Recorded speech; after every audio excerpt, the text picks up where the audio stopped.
Finest, the Sophie commentator. Here with Arachnid Soul, of course. If I wasn't here with Arachnid Soul, there'd be something wrong. Want to be a usual live stream. What's going on, YouTube girls and guys? It is your co-host Arachnid Soul, actually joining me for the first time in about 100 years at the top of the broadcast. You know, Fight Night's Finest. He likes to hog that spotlight. He likes to stand there. He won't let anybody else come out on stage until he's been talking 4 or 5 hours. And today, I just had to punk him. I just had to stand over him. You've seen that shot. It's your boy, Fight Night's Finest, the Sophie commentator. I said, Fight Night, I need to go on at the top of the hour. And he put down his Nintendo Wii, and he stopped playing Pokemon and said, all right, man, just give me a tissue. Let me wipe my face. Get these tears off. So Arachnid Soul at the top of the hour. EA Do Sports. y'all hear this bullshit? You stood over me? Are you serious? I mean, you know, there were people there trying to pull me off, and you know how sometimes those women come out of nowhere, and I mean, listen. Don't hurt him. They all saw the video on TMZ. We already have the young, because I'm used to saying young Christopher from Big Brother. We already have the young Marvel in the chat room. What's up, Marble? Welcome to the stream, man. Do me a favor and tweet the stream out, guys. I know I'm late, but I was literally sleeping. I won't say knocked out, because then I'll make Arachnid feel like his story was true. That's what happened. This guy. I'm just saying, hit you with that bolo style, that European uppercut.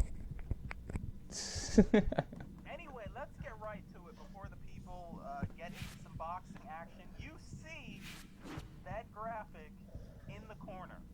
It is a week from Thursday. It is the first ever time I've ever done a live stream. I will be joined by the Sophie commentator, Fight Night's Finest. 2 gentlemen out of NYC doing a live stream. It is the very first Throwdown Wrestling. It will be a week from Thursday, July 24th at 8 p.m. Eastern. It's a live stream. The chat room will be active.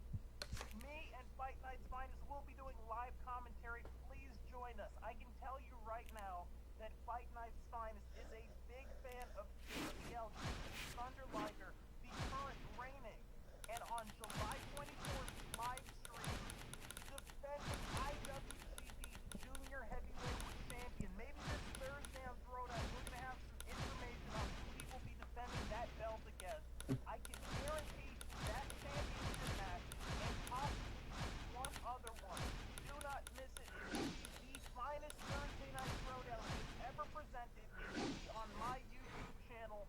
More information to come in days ahead. Yeah, and not only that, but you know, we're gonna have a couple of giveaways that go on that stream as well. So it's definitely gonna be worth watching. Me and Arachnid gonna be hitting that live commentary, man. They're telling me in the chat they can't hear me. I'm doing some good work here, man. All right, hold on one second. Let me get the settings right. Sometimes it's just usually it's all in the settings, man. It's in the settings. Oh, okay, guys. I'm sorry about that. Arachnid's pissed off right now. Like I said, his false tells. I had to shut him down for a few seconds. So let me go ahead and fix that problem, and then you guys let me know if you can hear Arachnid now. Arachnid, now you can say something. Now you have permission to speak. What's going on for the second goddamn time tonight, people? Doing the intro again. Why can't these people out of Brooklyn, New York get their stuff together? It is your co-host, Arachnid Soul, here with the Sophic and somewhat, we'll say, electronically incompetent young Fight Night's Finest. Doesn't know how to set up the XSplit, doesn't know how to get the broadcast started. I try to work with professionals. All right, I try to set that standard. I've got a legacy of excellence, and this is the kind of mediocrity that you're making your boy, intellectual, passionate, voracious, and sometimes controversial, put up with at the top of the live stream. Let me introduce myself one more time, because I cannot stand it. It is your co-host, Arachnid Salt, coming to you with the Tuesday live stream. Let's get right to it. You see that graphic in the upper left-hand corner. It is 1 week from Thursday. It will be my first ever live stream. Thursday Night Throwdown, live, a live chat room, live commentary, yours truly, and Fight Night's Finest in the booth. JTL, Jushin Thunder Liger, will defend his IWGP World Junior Heavyweight Championship that night. Will Vader be there? Will Kobashi be there? Only one way to tune in. We will be working without a net. It is the Thursday Night Throwdown Wrestling live stream, July 24th at 8 p.m. Do not miss it. Nice. I think that one was better than the first one. Can they hear you now? You're doing great. All right. So maybe they can hear me. If you people in the chat room, if you subscribers and non-subscribers can hear me, let me know. I'm kind of moderating today. I'm almost like the Rosie O'Donnell. I'm almost like the Whoopi Goldberg. I'm almost like the Julie Chen of today's broadcast, if you will. Well, that's a nice way to look at it. Well, look at all the graphics on the screen. We got 4 corners of graphics. Like I always say, all we need to do is put up the ring ropes. Yeah, I might have to go in there and slide some of those new graphics that you gave me up on the screen a few times today. I'm not exactly sure. Now This man right here, he's trying to box Sim. Like, this is the most Simmons boxer I ever seen. He's up there moving that head. He's trying to close the gap with Hagler. He's following instead of cutting off the ring. But, you know, for his record, you know, this is what you would expect. But there's a good match going on so far. Let me know, though, if you guys can hear Arachnid in the comment section. I have to know. So, if I'm not mistaken, it looks like you're boxing using a young Tony Danza. No, that is Carlos Malone, one of the greatest Argentinian middleweight fighters to ever live. Okay, I mean, you don't have to point out that he's Argentinian. I mean, you guys ever notice how, like, some people, like, they don't want to say that they're racist, but they always try to invoke race with their comments? Like, oh, yeah, he's a nice Mexican guy I know. I mean, come on, Fight Night. Well, it's like you got to respect his style because every country brings a different type of style to the boxing game. That's why it's very important for you to know what you're going up against, or you know where the guy's from. A lot of people represent proudly where they're from, like how you got the whole Mexican versus Puerto Rican war going on in boxing.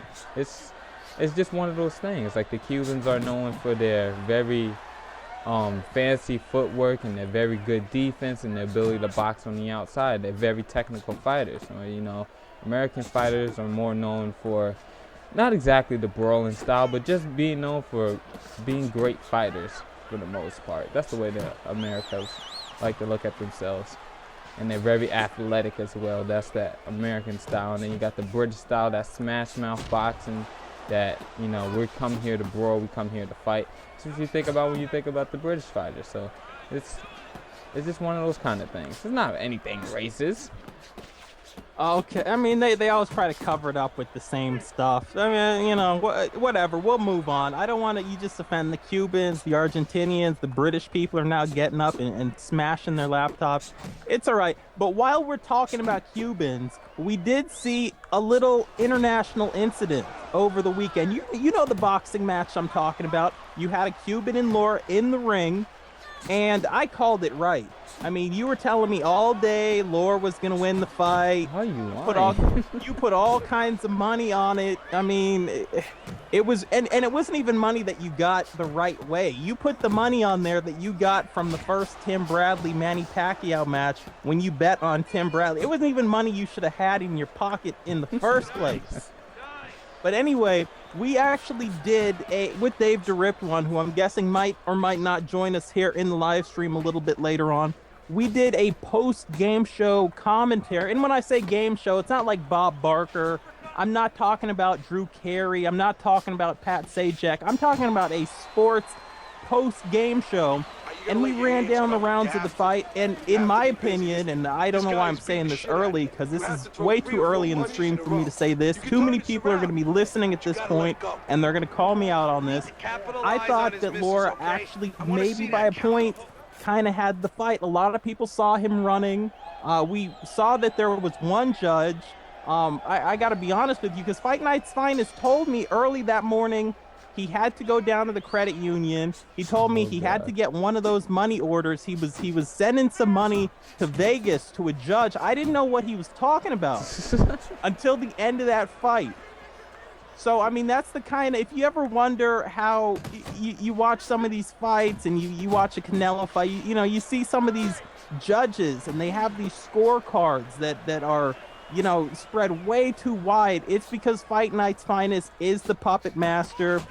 I like to call him Mr. Boxing Illuminati, and he likes to get in people's pockets. He likes to sign those paychecks. He likes to grease people's palms. And Fight Night, you did a damn good job in Vegas. So now we're live on this live stream, and while I see you in the ring with the young Argentinian Tony Danza, what do you have to say for yourself?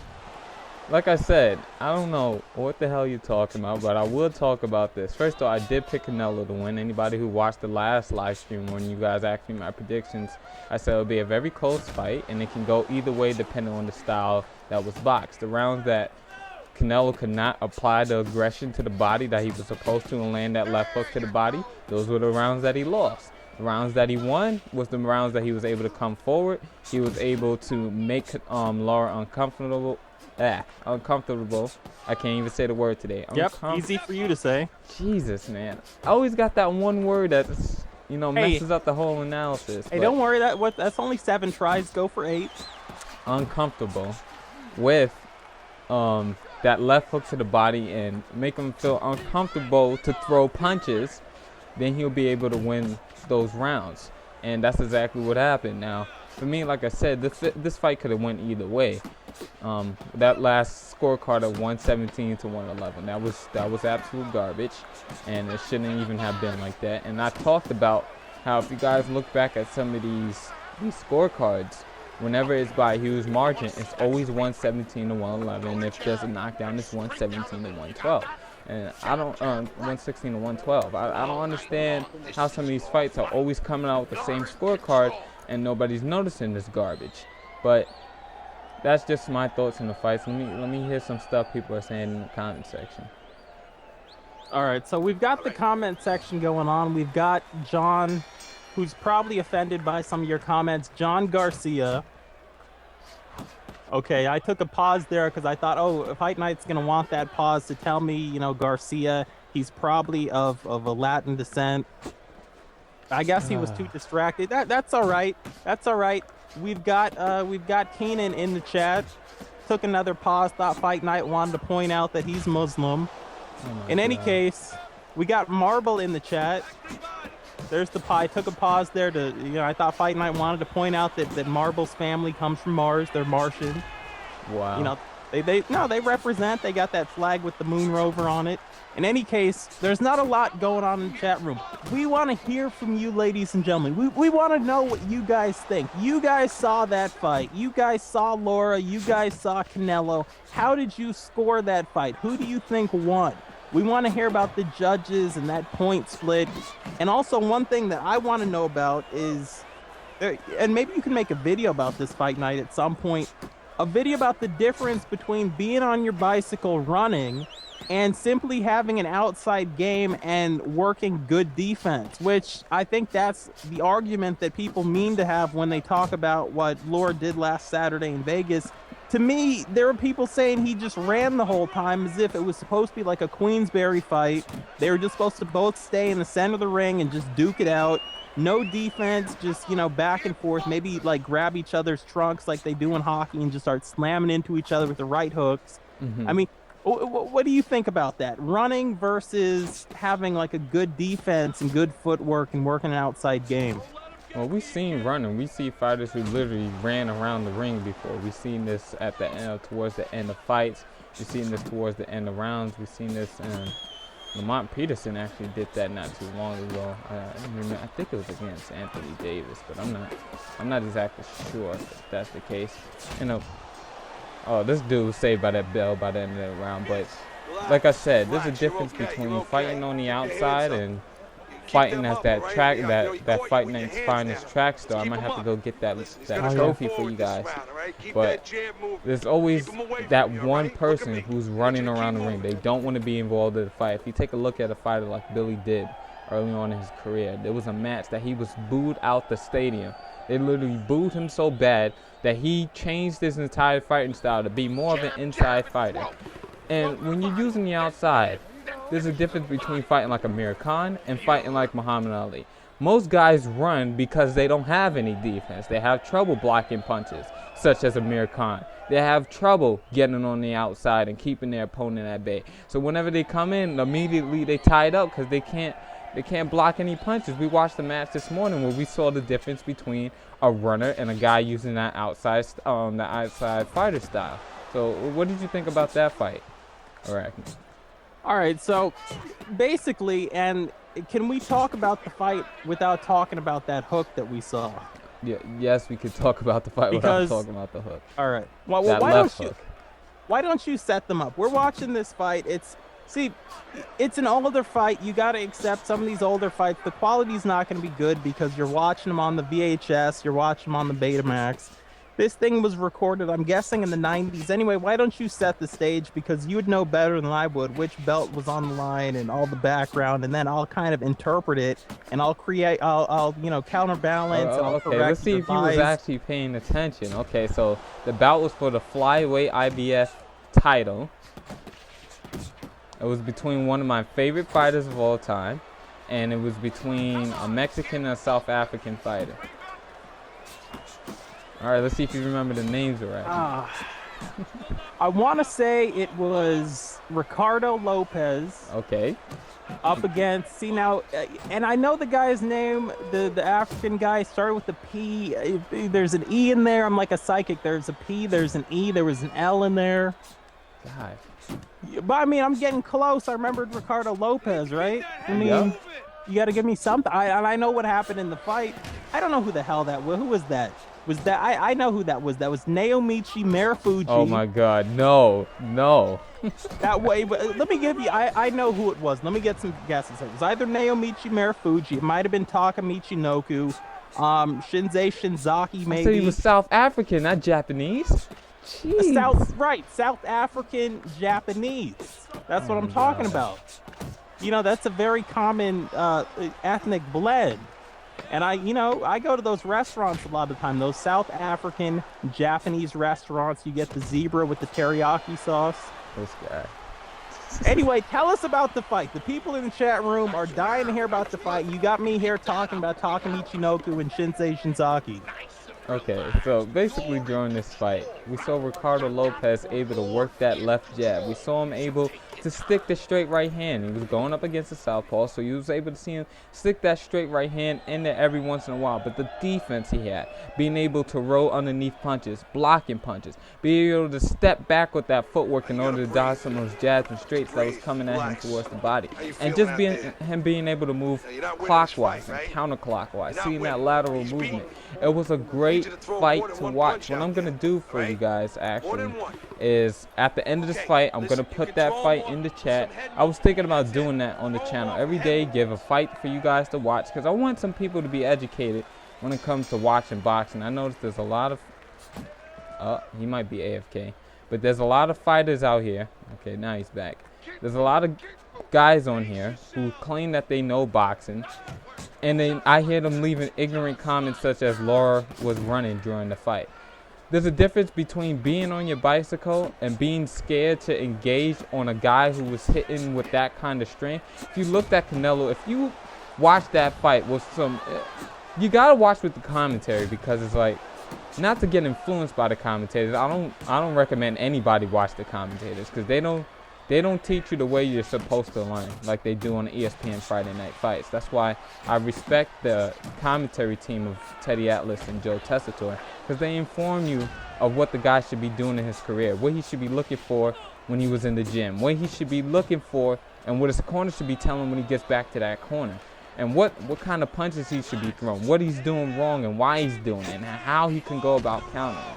That's educated commentary, not the guys on Showtime, not the guys on HBO. If you're going to listen to anybody on there, listen to Paulie Malignaggi and listen to Roy Jones Jr. because they have ring experience and they point out little nuances that you should know. If Andre Ward is on HBO for the time, he does a great job of letting you guys know what it is that the fighter should be looking for and what he should be doing at the moment. And if it's on Showtime, don't listen to Danny Jacobs because he doesn't really point out much. But anyway.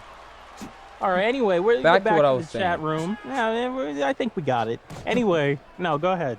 No, you said some people left some comments? Well, yeah, I mean, you know, I'm in the chat room here. I see that Marble's saying he didn't actually get to see the fight, which sucks because, I mean, it was a good fight, and it's one of those fights where, depending on who you talk to, you're going to hear different stories. Half the people are going to tell you that, you know, Lara played good defense. The other half are going to tell you he was just scared and running the whole fight. So you actually need to watch it to see what happened. Yeah, what's going on, Keenan? And we actually have John Garcia in the chat room. He's asking, I guess he's asking me, but we'll throw it to you. We'll throw you some crumbs. He wants to know, who's your all-time favorite boxer?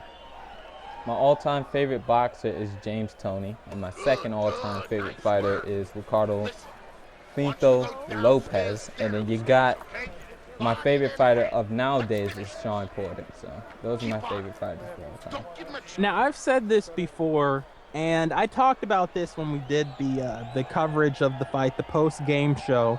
And by the way, Keenan is saying in the chat that he'd like if you posted some of those old matches so he can get an education. Okay, that's what's up. But basically, I talked about this growing up, you know, in Los Angeles, growing up in Nevada and in Southern Nevada. There were certain people that were larger than life. I mean, you didn't give a damn about tennis, even though I kind of like tennis now. But Andre Agassi was the man because he was from Vegas. And you felt like with a lot of the Mexican fighters that they were almost from Vegas too, even though none of the ones that we cheered for were from Vegas. So growing up, it was almost like there was so much hype and so much buzz every time that Oscar De La Hoya had a fight. And, you know, he didn't have the best win-loss record, especially towards the end of his career. You know, a lot of people said his legs went and he kept fighting, and they kept saying, you know, well, why don't you retire? Well, because I'm still making money. Anyway, but yeah, I mean, I just have so many great memories of those, you know, those picnics and those barbecues and all those parties. It was just like, God, Oscar De La Hoya's fighting. It was like God was coming to town and fighting. And so I'm going to go with Oscar De La Hoya, even though I don't think anybody's going to argue that he's the greatest boxer of all time, but purely, you know, for nostalgia and, you know, reasons outside the ring, I got to go with my boy, the Golden Boy. Well, that's a good choice. He definitely is one of those fighters who fought the greatest competition. You never heard of Oscar ducking anybody. Never heard of Oscar not fighting whoever the fans wanted him to fight. He was a boxer who, you know, who fought a great style, who gave everybody, he fought pretty well. Okay, we're not going to talk about that Manny Pacquiao fight, but, you know, he was a fighter who gave a lot of his fighters a good quality fight, even though he didn't win a lot of his big fights. You know, he always was a crowd pleaser, and that's all you can ask for, is a guy who's going to come out there and fight the best competition and, you know, try to give the fans the show that they want to see. Okay, we're not going to talk about how he ran at the end of that Felix Trinidad fight, but, you know, well, he's still a great boxer. Yeah, I mean, and let's talk about what's going on in the chat room. Let me talk to you about a young tag team debuting right now in the chat room. One guy is a veteran in Luke Thatcher. And let's talk about the other guy. Let's talk about young Gavin, the luchador, the man who comes off the top rope, joining us in the chat room, chilling and telling us this is his first time in the stream. Welcome to the stream. Welcome to the chat, Luke Thatcher, and welcome to the stream. And welcome to the very first ever Fight Night's Finest live stream for you, Mr. Gavin. Yeah, welcome to the stream, guys. If you guys like, I stream all the time on Thursdays and Tuesdays at 8 p.m. Eastern Standard Time, so that's when you guys can catch the stream. I had a bit of a snooze early on, so that's the main reason I'm late. Until Marble and Arachnid messaged me, I didn't even know what time it was, so what you're saying, it was like one of those commercials where you're under the blanket and you see those Z's coming out and that alarm went off and you see that that arm come out backwards trying to hit the alarm clock. You couldn't quite hit it, and you finally did hit the snooze. But you know how it is. In every 80s movie, it fell off the table, and the damn thing was going off. You got up in your boxers, you tripped over the cat. It's the intro to every Bill Murray movie. He's basically saying that's what happened. By the way, Luke Thatcher in the chat room just corrected me. I have seen a Luke in the chat, but it is not that Luke. So we have to welcome Luke Thatcher, first time to the stream, and Luke and Gavin, anybody else in the stream. Let me tell you guys, if you're watching this and you have a Twitter account, tweet this out. You can always follow Fight Night's Finest at FN Finest. You can always follow me, your co-host Arachnid Soul, at Arachnid Soul. But please retweet this, everyone in the chat. We're trying to get as many people in here as we can because, you know, let's be honest. This is the live stream that, every pun intended, knocks out the competition. We don't run. We're not scared. We don't take low blows. But at the same time, this is Somebody please teach this man some defense at the same damn time. And there you see it, ladies and gentlemen. Tony Danza going taxi, going who's the boss on his opponent tonight. Like I was saying, this is the live stream. It's every Tuesday and every Thursday at 8, unless Fight Night's Finest doesn't take his no-dose and falls asleep. Oh, and also, let me plug it again. It is next Thursday. It is a week from Thursday. It is July 24th. It will be at 8 p.m. Eastern. Pro Wrestling, the best wrestlers, the best wrestling.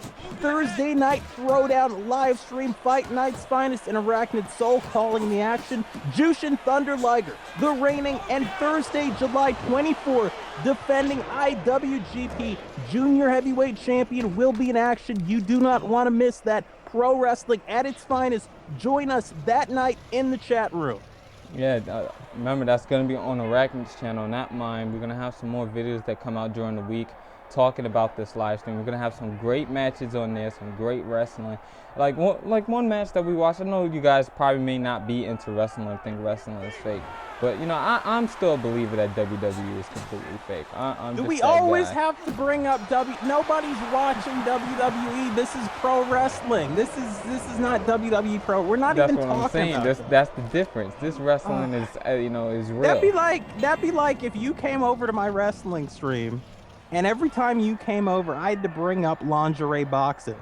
Oh my And I had to God. tell people, I know you guys think about lingerie boxing, but there's other boxing that they know. Quit plugging the lingerie boxing. We have Luke in the comment section telling us he's been sent over here by Sakuraba, a guy who posts a lot of UFC, a guy who's very knowledgeable about MMA. So thank you for joining us. Luke, are you joining us tonight from the United Kingdom? Yeah, that's a good question also, but I guess he is. Sakuraba, man, I gotta say thanks to him. You know, that's the homie. Me and Sakuraba, since I started YouTube, you know, he's been like my YouTube mentor. So I'm glad to see somebody came over here from his channel and, you know, show their respect on the stream.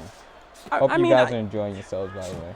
Listen, I like Sakuraba as much as the next guy, but to say that he's been your YouTube mentor when I'm right here in front of you on the live stream, I mean, I'm a tough guy. Everybody knows that, but I mean, I've got feelings too, man. And just give me a minute here. Oh my God, he's not doing this right now. No. I told myself I was not going to cry on live stream tonight. I'm about to hang up on you. I hear this stuff. People saying that Sakuraba, who's awesome, is their mentor when I've been doing YouTube since 1982. Get your chin checked by that right uppercut. Clean. We set that over with the signature punch, that power straight downstairs to the body, sidestep that left hook of his, and come back with the uppercut of our own. Arachnid, you weren't here in time. You can't be somebody's mentor if you weren't here in time. Yeah, you taught me a lot of stuff too, the same way. You know, everybody teaches somebody something in this little community of ours, you know. Arachnid calls it the spider web. I call it the FNF Nation. You know, Sakuraba just says, check out these guys right here. But, you know, in our little crew, and that you can find in the description that you guys should check out also. Whether it's myself, Arachnid, Dave the Ripworm, Red Eye Jedi, Sakuraba, Relapse, my boy Rob D, anybody that's in that description. even Blood Cats, all the homies. Those are people that make outstanding content. Your boy, Yay Boy 592. Those are the guys you should be looking for whenever it comes to watching the stream, or you know, if you're looking for some good YouTube content. He was able to hold our opponent here to 33% of his punches. You know, not the greatest opponent, but he definitely gave it a valid effort, and we end up catching that 4th round knockout. I mean, our 4th knockdown in the 9th rounds for the 9th round knockout. So I'm gonna go ahead and start playing some subs now. I had to get my quick warm-up fight in. I know Nate Bay asked for a fight. Wait a minute. Uh-oh. We are first of all, it is 2 a.m. where Luke is in the UK. I believe Keenan, if I can remember from last week, is from Belgium. It's 4 a.m. there. And in the chat room, we're talking about UFC. We're talking about MMA. We're talking about young up-and-comers. We're talking about people in the bingo hall of YouTube, much like myself, guys who need more attention to go with the ability that they have. Your boy 592. Your boy 592 is probably the best MMA commentator on YouTube that doesn't get the support he deserves. Your boy 592, also a friend of Sakuraba. We already talked about him. But you guys need to check out your boy 592. He's already got that PlayStation 4. So when you go to his channel, you go to his live streams, you see him playing Injustice. Sometimes I think it's his brother or his friend will talk him into playing Madden. He's not too into that. We won't talk about that. But he posts a lot of UFC. And he also plays a lot of the NBA games. He's probably excited about that new NBA Live game that's coming out. But anyway, your boy 592, you can click there. You can go to his channel. You can subscribe. You can also follow that man on Twitter. Nothing but a class act. Your boy, what's going on? Yeah, that was a long plug. That man definitely deserves it. So I'm taking a look right now at the comment section. Let me scroll all over to this side of the table. And I'm looking at it, man, you guys are awesome just up here leaving all these comments. So I still want to know what you guys think of that Canelo fight. So if you want to, go ahead and leave some comments in there. You want to fight Ipo? I don't know if I'm going to fight Ipo here tonight. I'm not exactly sure about that. God, man, you guys are great. And let's talk, because you know, a lot of the time on YouTube, you see those girls, and no one's a big supporter of women than I am, but you see those girls on YouTube who they just have the low-cut tops on. You know, they're kind of stuck up. They're not going to return any comments. They're probably just looking for donations and stuff. And then you talk about somebody like Blood Cats, a new girl gamer who's posting videos on YouTube, youtube.com/bloodcats. Now, Cats is spelled C-A-T-Z. So you want to go check her out. You want to support her channel. She came over to my channel. She posted some Guacamelee. She's a big Bayonetta fan. She's probably the biggest female Killzone fan in the world, and certainly one of the best female first-person shooter gamer girls in the world. Go check her out. I've known her now for a year and a half. I talk to her all the time. Super cool. I would really appreciate it. Bloodcats. youtube.com/bloodcats with a Z. Okay, so that's an Arachnid plugging up yet another good plugging everybody, man. But let's talk about let's see, who do you guys okay, he's going with Super Judah. It looks like the match will be Super Judah up against, just for my UK fans, I'm gonna go ahead and fight with Ricky Hatton. We're gonna try to do it. Try to get in this match real quick. And now whether I'll win or not, I'm not exactly sure. Lately I've been trying to slow down the pace of the fight, take my time. But with Ricky Hatton, you got to be on the inside. You got to be cranking out work to the body and getting those left hooks upstairs to the head. So I'm going to try to play that smash mouth style this fight. Still take it slow, still work my defense, and still pump that jab in order to get onto the inside. We're at a 7-inch reach disadvantage in this fight, and I believe Zab Judah also has the height advantage. But we're going to try to get it done here, because that's what we do. And speaking, we've been talking about Mexico all night. We've been talking about fighters like Canelo. We haven't mentioned the great Julio Cesar Chavez. We haven't mentioned all the great Mexican stars. But we're fighting in the Mexico City Palace, man. And by the way, see, again, I'm trying not to offend anybody, but Fight Night is just determined today. Talking about Julio Cesar Chavez. Julio. You see, now I'm doing it. Julio Cesar Chavez when it's actually Cesar Chavez. But that's Fight Night's Finest. You know, he's from Brooklyn. He doesn't really hang out in Mexico too often. You go once in a while, right? Just to get some of that clean water. Now you're being rude. Anyway, I'm going to stop you right there. And already we see Judah pumping out that jab, working that right hand, setting up the fight the way he should be doing with that right hand, trying to hold back that his left, which is his power hand. So that's nice to see. See, now, this is what I like. When we get comments and questions in the chat room we've never had before. You've got Gavin asking us a question we've never been asked before in this stream. He wants to know to us each, what are our 3 favorite movies? And I'm going to throw it to you first so you can give the incorrect answers, and then I'll come in with the correct ones. Oh, no, you might want to go first because I'm in the middle of it now. I have to think about this one. All right, okay. So there's so many great movies. See, it's like me. I do the Secret Stash Hidden Video Game Gems on my channel. I kind of feel like that with movies. There's a lot of big budget movies that are great, but there's a lot of smaller movies. Let me tell you guys about one of the greatest movies. It stars a young guy named John Travolta, and it's called Saturday Night Fever. Come on, you're from Brooklyn, man. Don't tell me you didn't like that movie. When John Travolta starts kicking ass out on that dance floor. So we got that, and I'm going to go with another New York movie for whatever reason, The Warriors. I know you haven't seen The Warriors. Movie. Oh, you have seen it? I have. Okay. Go with The Warriors. And then when we talk about other great movies, I love watching Lost in Translation. I've seen that movie, Bill Murray, Scarlett Johansson, about 100 times. I'm not going to say it's one of my favorites. I'm going to pick an odd card here. We talked about Bill Murray just now. We talked about him earlier. My favorite Bill Murray movie, and I know the people think I'm going to say Ghostbusters. I'm not. Here's the twist. Here's the plot twist. I'm going to go with The Royal Tenenbaums. Another film Fight Night hasn't seen, but you should see. We just had the last, original member of the Ramones die, and they did the whole soundtrack for that movie. But anyway, Fight Night, you've had some time to think. You've got Ricky Hatton there. Looks like he's handling business. Give me some of your favorite movies.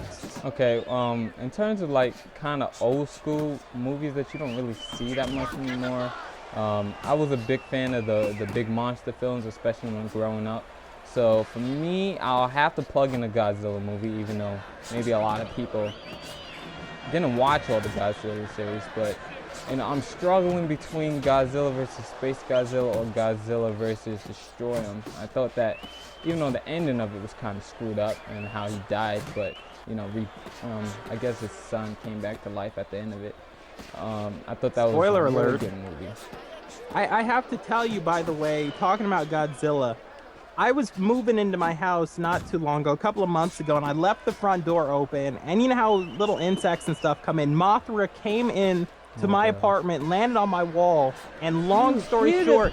This is what I talk about with arachnids toss up. Do y'all hear this nonsense? I'm telling you, Mothra was in there chilling on the wall, and I'm afraid of moths. I don't like mariposas. Anyway, long story short, you guys should have seen the size of the shoe I had to get to kill this asshole. Anyway, Fight Night, your other 2 movies. Okay, then after that, I'm gonna probably go with an action film, or a film that involves a lot of guns. I'm a fan of. I don't know. It's kind of hard because I want to get a horror movie in there too. Like 3 is kind of difficult. Okay, my favorite horror film of all time is the original Amityville Horror. I really like that movie. Now that was the Amityville Horror. There was one called the Amityville Horror that I was a big fan of. Yeah, I think you saw the knockoff. Yeah, I got the name wrong. We know I'm not the greatest with pronunciation. And then in terms of guns and shooting, I'd probably say Mission Impossible too. I really like that movie. Well, let me talk about another movie. Oh, and then, comedy. I mean, we could talk about Rush Hour 2. That's... Oh man, I know all the quotes from that, so Rush Hour 2. Those are some movies that I really enjoy. What about you guys in the comment section? Let me know some of your favorite movies. See if I've seen them. If I haven't seen them, probably something I should go ahead and watch. Yeah, I should start doing movie reviews on my channel. Tell people these are the secret gems, movie secret stashes. Anyway, So much of my video editing is because I watch directors' commentaries when I do movies. So when you go to my channel and you watch certain videos, you see that there's editing that happens and things pop up as I'm talking about them, and the way I place things, and I think about kind of storyboarding videos before I put them together. And I learned a lot of that from watching old Alfred Hitchcock movies. I mean, the original Psycho, even the remake of Psycho, which I thought would be horrible with Vince Vaughn, was pretty good. But the original Psycho, I mean, that 5-shot where you see, I'm not going to spoil anything, but there's someone going down the steps, and also that shower scene, just the brilliance. And you watch Alfred Hitchcock Presents, it's the same thing. You watch how Rod Serling would direct some of those Twilight Zone episodes. If you guys ever wanted to know what my secret is to editing videos on my channel, where I learned from, there's a documentary called Comedian where Jerry Seinfeld leaves his show and then they follow him on the road. He retires all of his stand-up material and he's on the road bombing with new material. Watch the director's commentary of that movie and also watch the way that movie's cut together. That, in a nutshell, is the movie that inspired my whole list of techniques when I'm editing videos. Nice. So let's see. Oh, wait a minute. We got Red Eye Jedi. All the UFC streamers and commentators are coming in here. We got Red Eye Jedi in the chat room. He's saying what's up to you. He's saying what's up to me. And Well, he said it to me first, I'm pretty sure, because nobody likes Arachnid. So what's up, Red Eye Jedi? Well, no, he's congratulating me on my victory over Mothra. Oh my, no, he did not. Hold on, let me check this out for myself. I don't believe this nonsense. You're going to have to go, what, all the way across the room to look at the screen and see it? Uh-oh. I got a good feeling I missed something I'm doing this nonsense. You see, this is what I'm talking about. He goes over to the other side of the room. Epic story. Has to be nosy, has to see what's going on in the chat room, not paying attention to the boxing match. You talking about Ali, Kenny?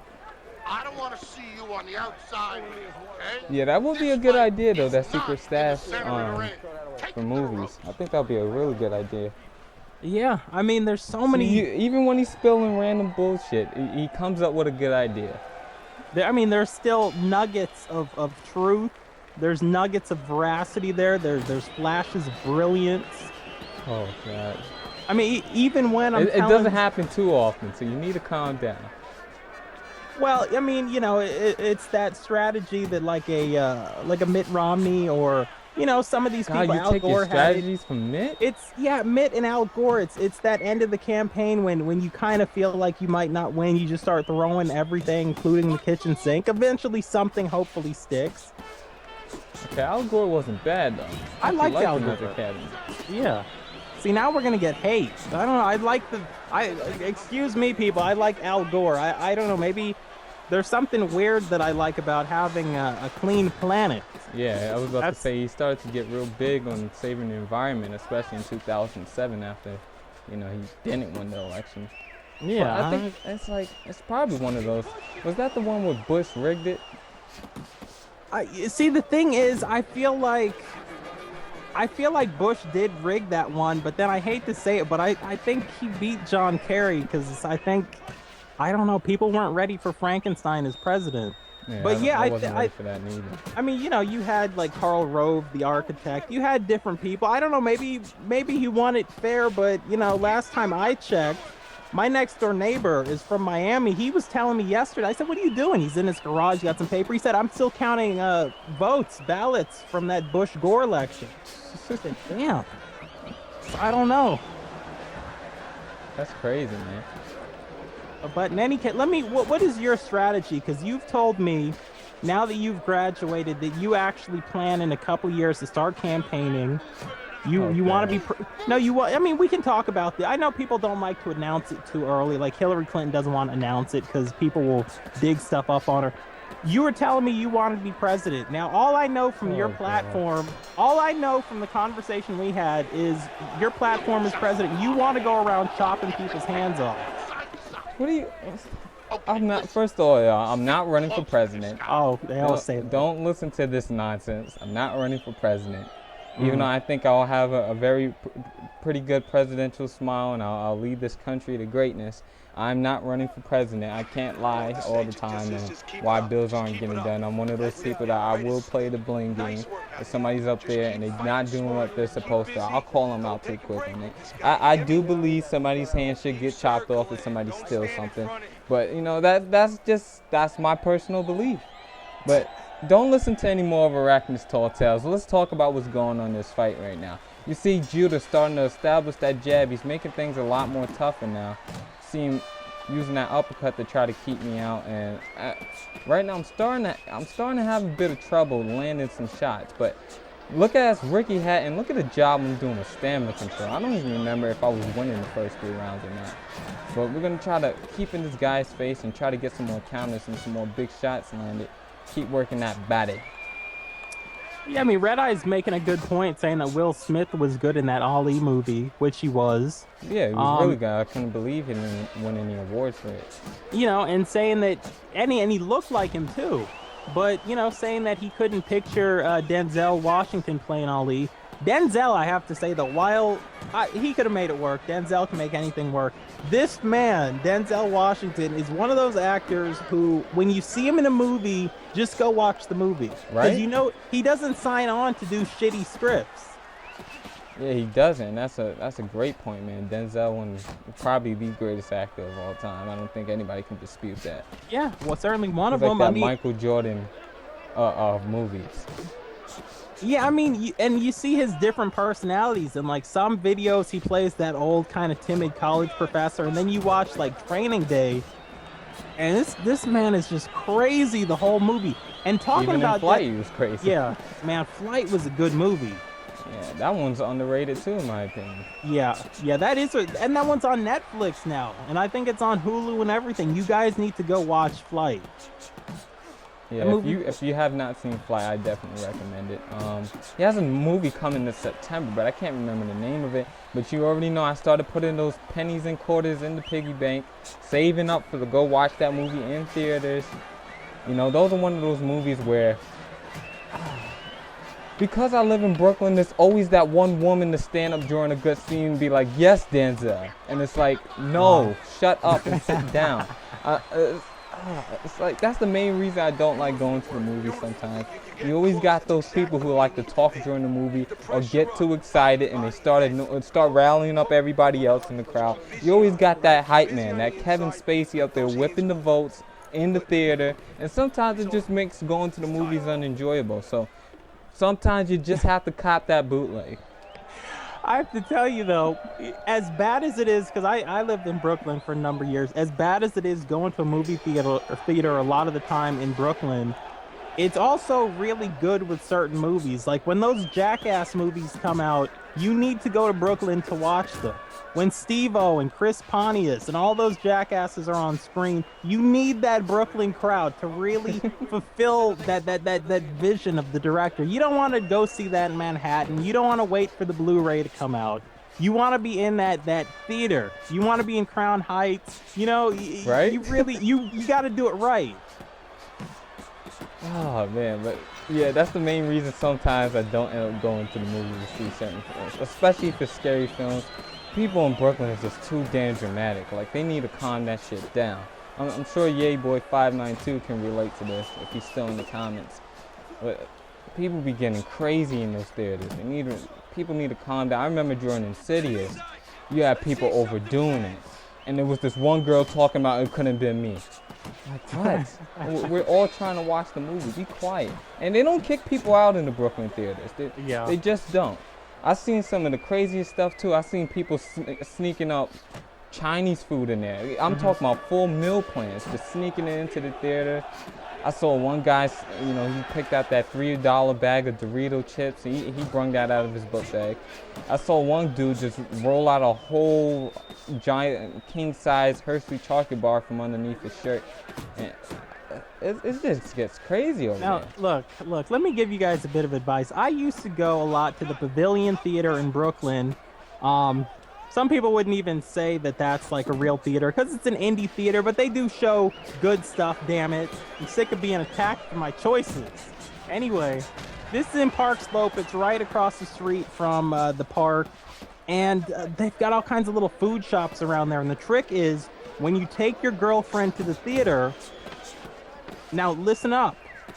Listen up. You got to get a girlfriend. She's got to be, you don't want her to be too thin because it won't look good. And if she's too heavy, it's not going to work. You want that medium-sized chick. So what I'm saying is, you're not going to go with like an Elizabeth Hasselbeck. At the same time, you won't go with the Rosie O'Donnell. You want to go with like a Joy Behar. And you get her to put that little bag. She wears that little jumper that has the little tie on the bottom. And you fill that up. You guys can just walk in there with all sorts of food. Taco Bell, right? Dallas BBQ, whatever you want. And she's just going to look pregnant. Nobody's going to say anything to her. They're not going to pat her down because they know there might be a lawsuit if she is pregnant. And you guys go in there and you guys sit in the back row. Not so you don't get caught, because it's Brooklyn. No one's going to say anything. But you sit in the back row because in Brooklyn, people will get up and they will ask you for some ribs. Hold on. Get your chin tech. That leaping left uppercut just connect and dropped him.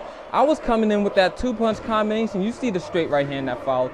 But I did not expect that Ricky Hatton left uppercut, for all the British people in the chat, to connect with that kind of force. That looked like what Ricardo Lopez, what I thought he was gonna hit the guy with earlier. Oh, yeah. But he switched it to a left hook. I'm sorry, Arachne, I couldn't hold back anymore. I had to talk about that left hook. Just a beautiful setup punch. So I'm coming in now. I'm gonna try to finish this. All right, we got Dave the Ripped one in the chat room. The whole chat room's talking about a movie called Green Street and asking if you've seen it. Dream Street or Dream House? No, Green, Green Street. Green Street. No, I don't believe I've seen that.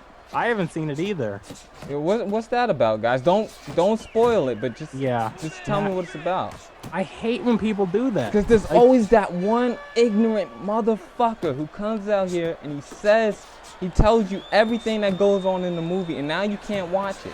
Yeah. So don't be that guy. Please don't be that guy. Yeah, it's like, because people say, and what's going on, Dave, by the way?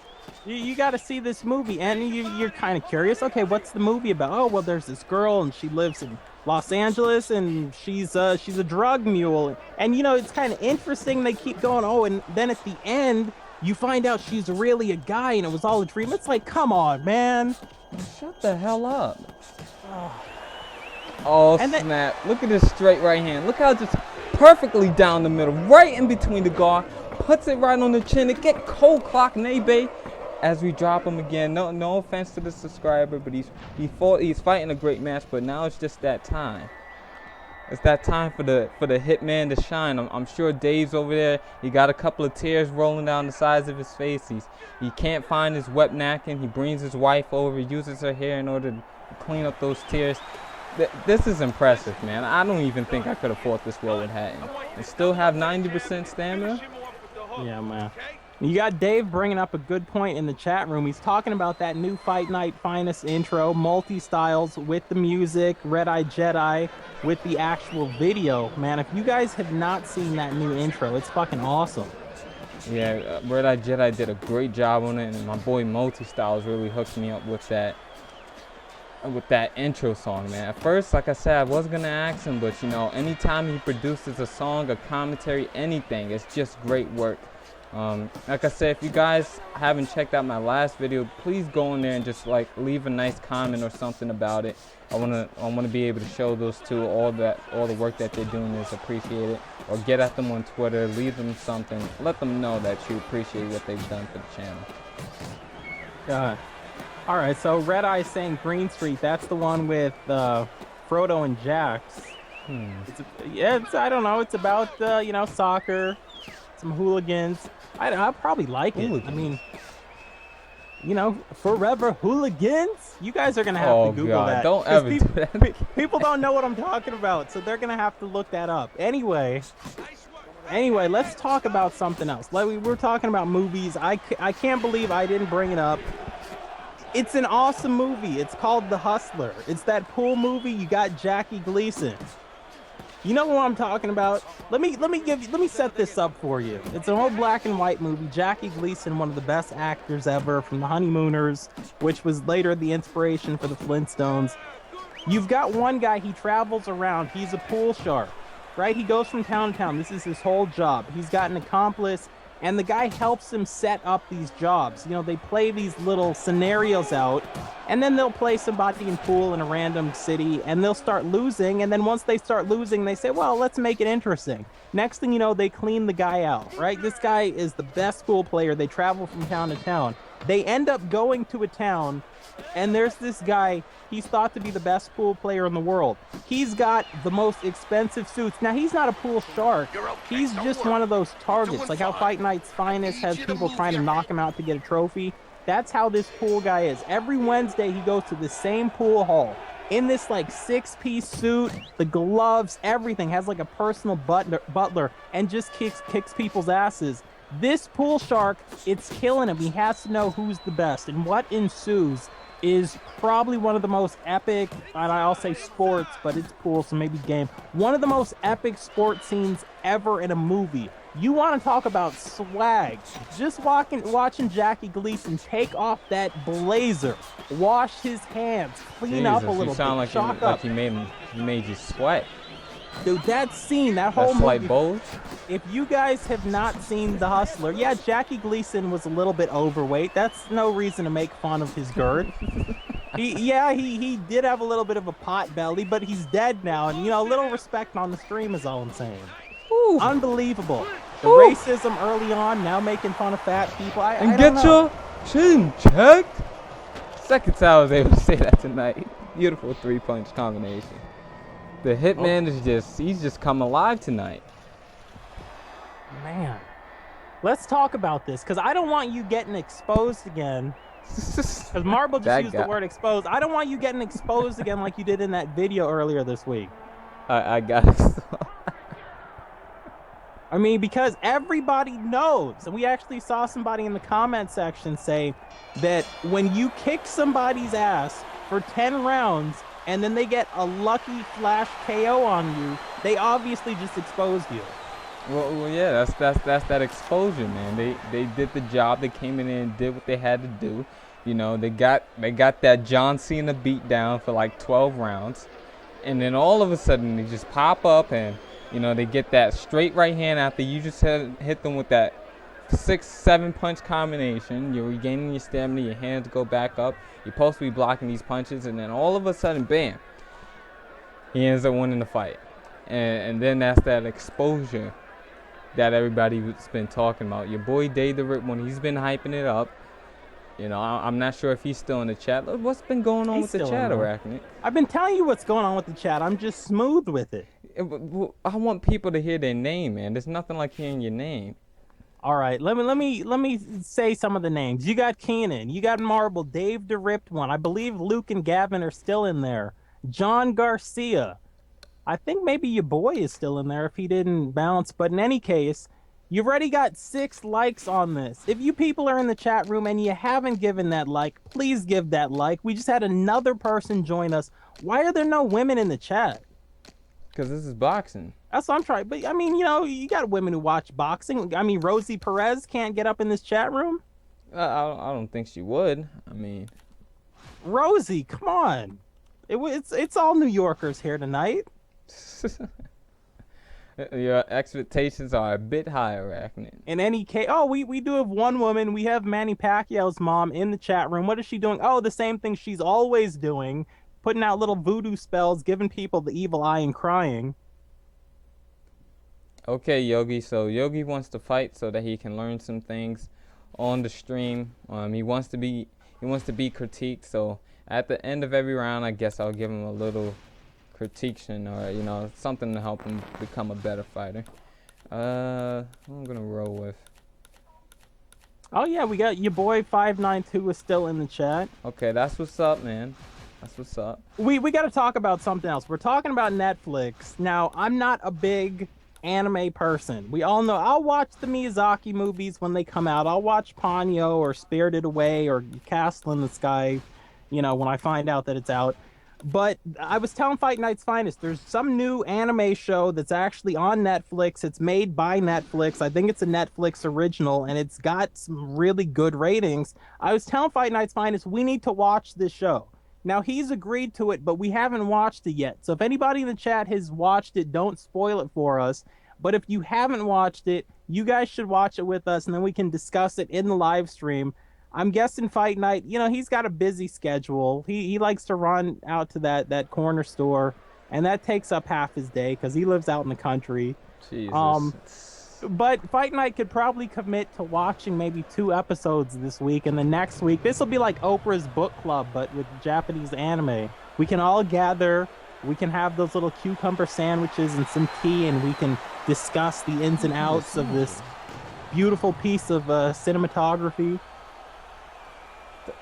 Where do you get this stuff from? Honestly, like I gotta know. You don't want those calories. It goes to your hips. A nice cucumber salad, cucumber sandwich. You know what I'm talking about. We need to get some real food in here. Like, I don't know what you're talking about cucumber sandwiches for. We need some chips. We need some sandwiches. We need all kinds of protein. All kinds. I don't even know what a manwich is. It's a sandwich with several layers. Oh, okay. I thought that was some kind of like spam or something. Don't make me go get that picture. Yeah, you guys will be seeing that pretty soon. We're not going to spoil that for you, but expect to see some spam logos. Here we go with the superhero talk. I'm not bringing this up. No, I'm not doing it today. I'm not doing it today. This isn't me. This is Gavin. What did Gavin say? He wants to know if you could have any 2 superpowers, what would they be? Okay, that's a fair question, but it's not superheroes. I'm not talking about superheroes today. Okay, first, okay, man, this is hard, because most people say the ability to fly, but I like that Spider-Man aerobics, man. Like, if I could be that flexible and I can, get the little spider sense in there, that would be cool. Also if when you say powers, I kind of think of like a kid. So like his kit is really nice. I like, not the fact that he had to pay for the, to get his web cartridges and stuff going, but before that, when he was able to do it, get that in there, and then I guess I'll have to say super strength, just so I can lift things up, and if I hit somebody, I can knock them out with one hit. I'll be that guy who I'll turn my I'll be a boxer just for that. Just the way I can just be known as the only fighter to retire with knockouts.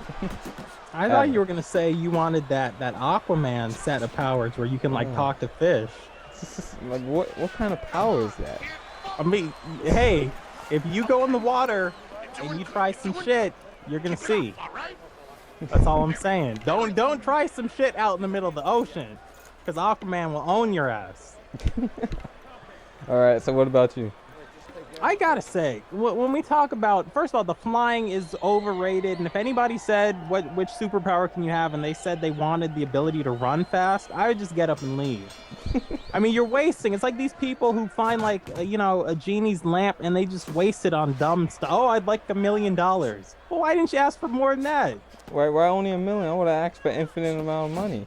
Yeah, I mean, I want a bank account where I can just type anything in and it just shoots out. Yeah. But I gotta be honest with you, I want some different superpowers. The first superpower that I think I would want would be the ability to, I guess I want to talk to fish. Wow. No, I don't want to talk to fish. I don't know. I guess seeing through walls would be kind of cool. Now I'm gonna go with being invisible, because if you're invisible, you can shoplift, and people they're too stunned by what they're seeing to society, you get get your hands doing. cut off. You might want to think about that again. Well, good luck finding my hands. But the You second gotta one, come out invisible sometimes. this is the superpower that I would want above anything. It doesn't seem that super. I'm not gonna live longer. I can't hit you harder. The superpower is I want to be able to tell if somebody's telling the truth or what they're saying is complete bullshit. So like mind reading. Yeah, exactly. But that's all I want to know. Imagine how enjoyable it would be watching TV, you don't even have to stay tuned until the end of the Maury Povich episode. Yeah, that's a good power. I'll I'll probably swap the super strength out so I can have like something like Storm's ability where I can control nature almost. Yeah. Well, I mean, we're kind of doing that as humans anyway, just really slowly. Oh God, don't. Here we go. Don't. Why does it always have to get political with you? Damn. Right?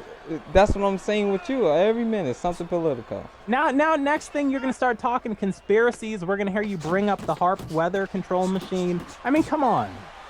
Every time with you, Fight Night, just racism and chopping people's hands off and conspiracy. Anyway, what's going on in the chat? I want to know what you guys think. And what powers would you guys like to have? Two. Only two. No more than two.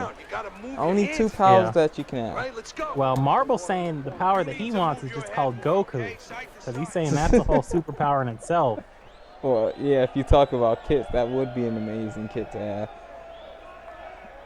God. Okay, so, and we also have Marble. If he can only pick two, he's talking about... You guys bring up this Dragon Ball Z stuff like I know it, but he's talking about two powers that I can't even pronounce. One covers flight and super strength. Oh, okay, that's Kaioken? Okay, so the Kaioken, let me explain this to you. It basically increases all your attributes by a certain amount of time. So like times 20, times 10, times 2. I remember in Dragon Ball Z Budokai 2, you can do Kaioken times 2. You had it times 5, and you had it times 10. And times 20 also. And I think in Budokai 3, you had the Kamehameha wave at times 20. So, you know, now I gotta, because Luke's telling me to look up Carl Pilkington. I have to tell you, I'm a world traveler. I watch TV from all around the globe. I go places. I know about this guy. I watched all 3 seasons of An Idiot Abroad, even the 3rd season that had Warwick Davis in it. And this is basically, this would be a good show for you, Fight Night, because you like to eat certain things and you're comfortable with certain things. They basically take a guy and they send him to Ricky Gervais and also the guy from that HBO show I can't get you to watch, which is awesome. They basically send him around the world. He has to eat these different foods. He has to experience these different cultures. And in the meantime, he's got such a an English sensibility to him that he doesn't understand why is this pyramid impressive or why do these people do this. But yeah, anyway, Gavin's got to go. So thanks for joining us, Gavin. Join us again, I guess, Thursday. And don't miss my live stream. Yeah, remember July 24th, if you guys don't catch another stream, we will be streaming Thursday Night Throwdown on Arachnid Soul's YouTube channel. Gavin, I really appreciate you coming. I believe this was Gavin's first time. And, you know, I hope you enjoyed yourself enough to come back.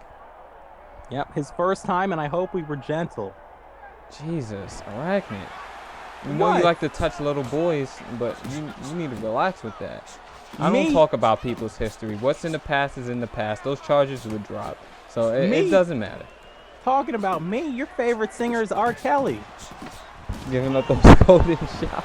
You like to watch Woody Allen movies. Talking about me, you go home and listen to Michael Jackson albums. What's wrong with Michael Jackson albums? That man, those are called classics. All right.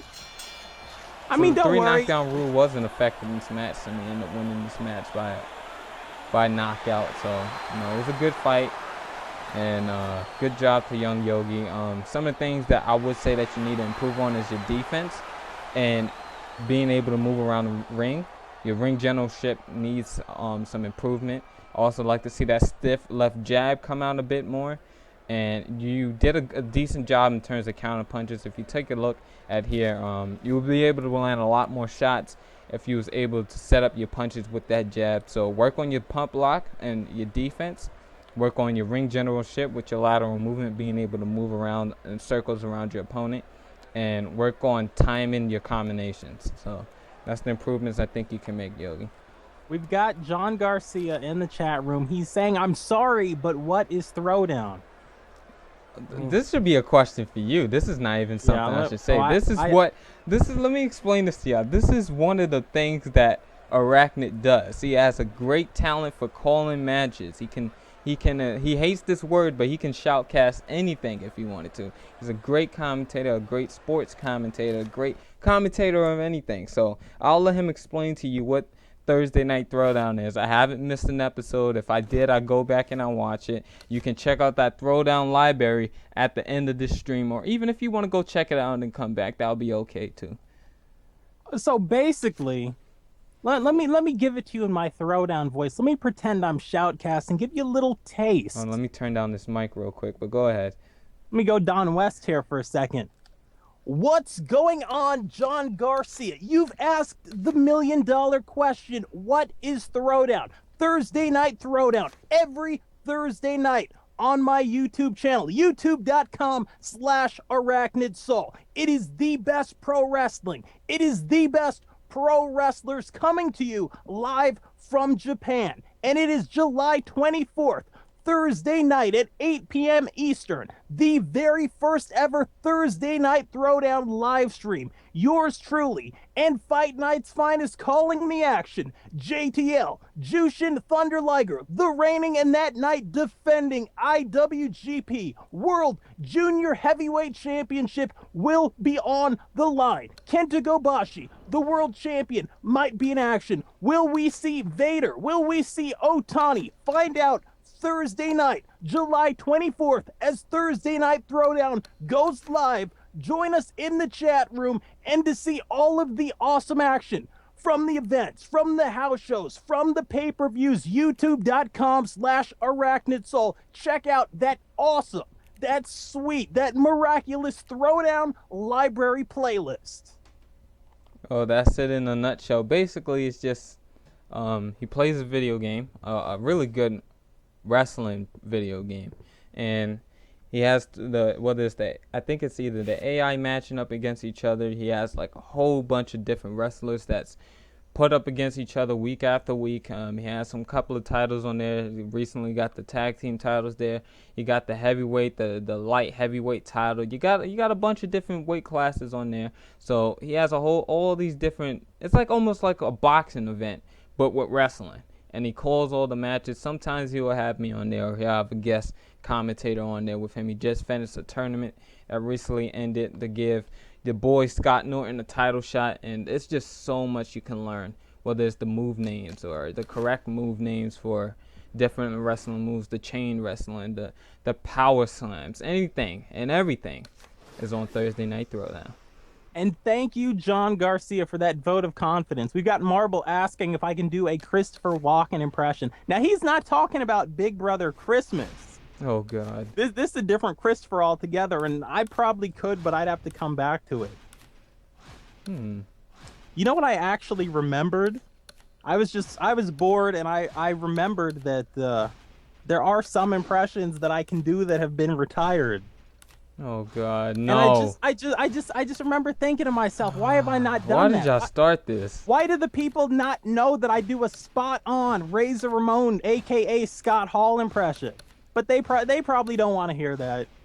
I mean, I know Dave was a big fan of the NWO. He probably doesn't want to hear that. I know Red Eye remembers Scott Hall. He remembers Razor Ramon. Red Eye probably doesn't want to hear that. So because Fight Night's Finest doesn't want you guys to hear it, because he wants to deprive you of it, I'm not going to do it. And that's all on Fight Night's Finest. Just go ahead. Do what you do, Arachnid. We've all been hearing you all night, so you might as well. Because I don't want people coming at me in the chat like, man, Finest always holding up all the fun. And, you know, go ahead. Do what you do. I can let everybody be as annoyed as I will be at the end of this impression. You don't even know who this guy is, so either way, you're not going to like this impression. But the people in the chat room will know who Scott Hall is, hopefully. I haven't done this in a while, and I've got the headset on, so I don't know if it's going to be as good, but here we go. Hey, yo, Chico. Big Kev and I are taking a little survey. So, did you guys in Nashville come to see WCW? Or did you guys come to see the NWO? Hey, yo. See, I didn't take that long. 2 seconds. Yeah, you didn't take that long. I don't even know who Scott Hall is, but I'm pretty sure that's an accurate impression. I'm sure somebody will leave it in the comment section. Pretty good impression. I've got some others. Let me do another one you don't know, and then I'll do one you do know. It was supposed to be one. Yeah, but you know, once you get on a roll, the people want to hear Chris Walken. I can't do Chris Walken, but I got you guys.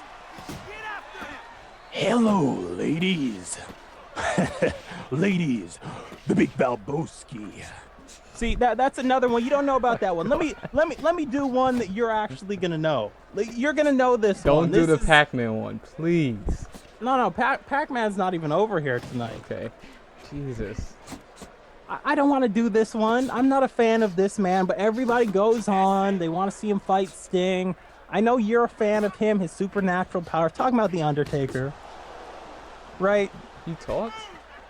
Well, he used to. I haven't seen The Undertaker in 10 years. I watch every other wrestling company besides that. I don't know what he's doing. But this is a little old school Undertaker for the people who remember when The Undertaker talked, apparently, since now he doesn't. You will bow down to the Lord of Darkness. You see, and we're done. I'm not doing any more impressions tonight. Don't ask Somebody, me. please. What is going on in the comment section? I have to know. They like it. What are you talking about? Of course they like it. Now I gotta pause the stream for a second. I have to go check because Arachnid's just not that guy that you can. Arachnid's not that guy that you'll leave with your pet in the house and say, "All right, Arachnid, just water my garden, water my plants, make sure that that the cat has something to eat," and then you come back, you see the cat completely shaved. It looks like it's shivering in the tub. All the water's out of the tub, but Arachnid's kept it in there for days. You can see the rib cage of the cat. The plants are withering away. Your house is in a complete mess. You got beer cans and alcohol bottles all over the place, and you got a big fuck is that shit called again? Wow, nice way to wrap that up. Real smooth, like Colin Quinn did it. Jesus, God. Anyway, tell me if I fed the cat. Don't you see that slice of pepperoni pizza in the bowl? Fuck, it's something for weed. I forgot what it's called. Oh, a bong. There we go. It took me a while, but I got it. But yeah, that bong, the vapor, the bong. Are y'all serious right now? Oh, the bong, the vaporizer, the pen. That we all know that's all Red Eye Jedis. We know that. We know what he's doing up in Canada. Right. Living it up out there, smoking all kinds of weed. One thing I've been meaning to ask Dave, if he's still in the chat room. Dave's a family man, and I always see Dave talking about boxing, playing boxing video games, and I don't know if this is true or not, but for some reason I get the feeling that one of his kids plays like baseball, Little League baseball. I don't know what they call it. And I just have to know, because I've not heard Dave ever talk about baseball before, and Fight Night, you and I, we're not big baseball fans.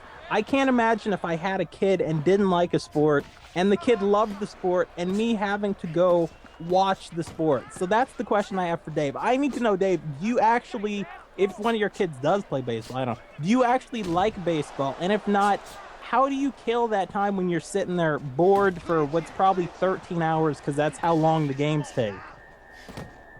Who knows? I mean, that could be a good question. We'll find out. Yeah. Well, like I said before, when you have kids, you need to try to steer them in the direction of extracurricular activities that you will actually be entertained by, because your kid's going to end up playing golf. Not only are you going to be bad and not only are you going to be bored, you're going to have to walk around all afternoon in the hot sun, or the kid's going to play baseball, which I know. See, some of the British people know what I'm talking about, because the British people usually, they don't give a damn about baseball. They see it as like rounders, and they're like, that's not a national pastime. That's a game that, 6-year-old kids play.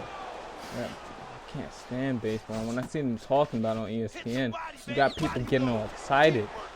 Like the guy just doing the highlights, and I know it's not because of his job, because I've seen him call other sports and just say, you can tell he doesn't like it, but when it comes to that baseball, when it comes to that America's pastime, you see this guy get excited. He's talking fantasy. He's talking about all kinds of pitches that were thrown that night. How was, especially a no-hitter. When I see somebody talk about a no-hitter, I'm like, how do you watch that? The guy's literally missing every swing, and that's exciting. See, I guess I don't watch baseball, but I guess the equivalent would be like a boxing match where the defense was so good that not a single punch connected. Like, It's super rare. It's never happened. But if it did happen and you were there, that's Well, all it did you happen talk for a round. about. Right, but I'm saying, 10 rounds. Well, think about it. It depends on the type of defense he's playing. If he's blocking everything and he's moving his head and he's not really using a lot of footwork, yeah, that'll be interesting to watch. But if the guy's just up there running the entire time, and I'm not, this is what I mean by running. Like he's on that outside. He's not blocking anything. He's up there really just running a track meet the whole time, just running around the ring, and he will not engage in a fight like this. This is how some of these people play Fight Night Champion, and they just run.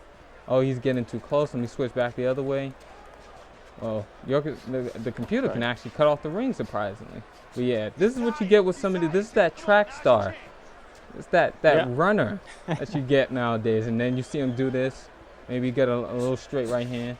You get too close, then he does this. Keep stepping. There you go. Just get some of that uppercut going, and then he's back on the outside again. This is what we mean when we talk about that runner. Yeah. Well, okay, so we got Luke, and he's talking about if you think baseball's boring, you should watch cricket, which I've actually been in countries and watched people play cricket. I didn't understand why they had the Muay Thai shin guards on. I didn't know what was going on. From what I can gather, you've got one guy, he's got a bat. Now, this isn't a baseball bat. He's got like it almost looked like an S&M wooden paddle.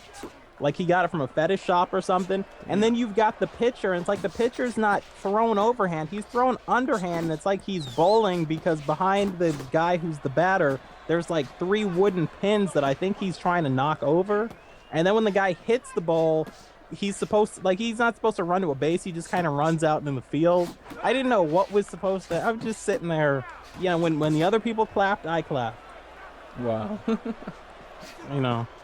And also we got Red Eye Jedi talking about, his little favorite pastime, not baseball, but hitting some of that sticky icky. You know what I'm talking about. Now, let me ask you, Red Eye, because I've not smoked weed, even though I'm the biggest supporter of marijuana rights, and I think it should be legal. But everyone always tells me that the favorite weed, like if I were going to smoke weed, I should smoke something called Girl Scout cookies. Have you had that? Is that the go-to one? What can you tell me about the Girl Scout cookies? I would ask Fight Night, but I know he's into other brands. I don't smoke, guys. He likes that Brooklyn Red. I don't even know what that is. As has the Knicks logo on the side of the package. Like I said, I don't know what that is, guys. I don't smoke. I would refrain from that kind of extracurriculum activity. See, get all white on you guys in here. Because he's trying to run. I told you guys he's trying to run for president. So of course he's got certain answers, predetermined that he puts out. You know how it is. Well, so what's going on in this match? Oh, I'm fighting the computer right now. I was just trying to have some fun. Well, I know you're fighting computer, but what is your strategy here? And also, you said the computer. You said the computer had the ability to cut the ring in half. Yeah, it's basically just to get you up against the rope. See, moments like this when stamina is low. That's how I always know when somebody's stamina is low. And that's why I go for those body shots. If you look at it, I'm just playing pretty conservative. I'm just try to keep the fight in the center of the ring and, practice my lateral movement. A lot of people don't like to play on Fight Now for some reason. I mean, the computer know they're not a challenge, but even this is on the greatest of all time. Yeah, I was going to say that, when you play like the FIFA or Pro Evolution, sometimes guys don't actually trip you, but you can just flop and maybe get a foul called. I'm surprised on this game there's not something you could press on the directional pad to kind of signal to the referee that you just got like hit with a gut shot, but you're trying to convince the referee it was a low blow. Didn't we see that earlier in that fight? Yeah, we did. The guy trying to buy himself some time. Ricardo Lopez hits this guy, hit him right in the gut. Perfectly, it was above the belt, perfectly legal.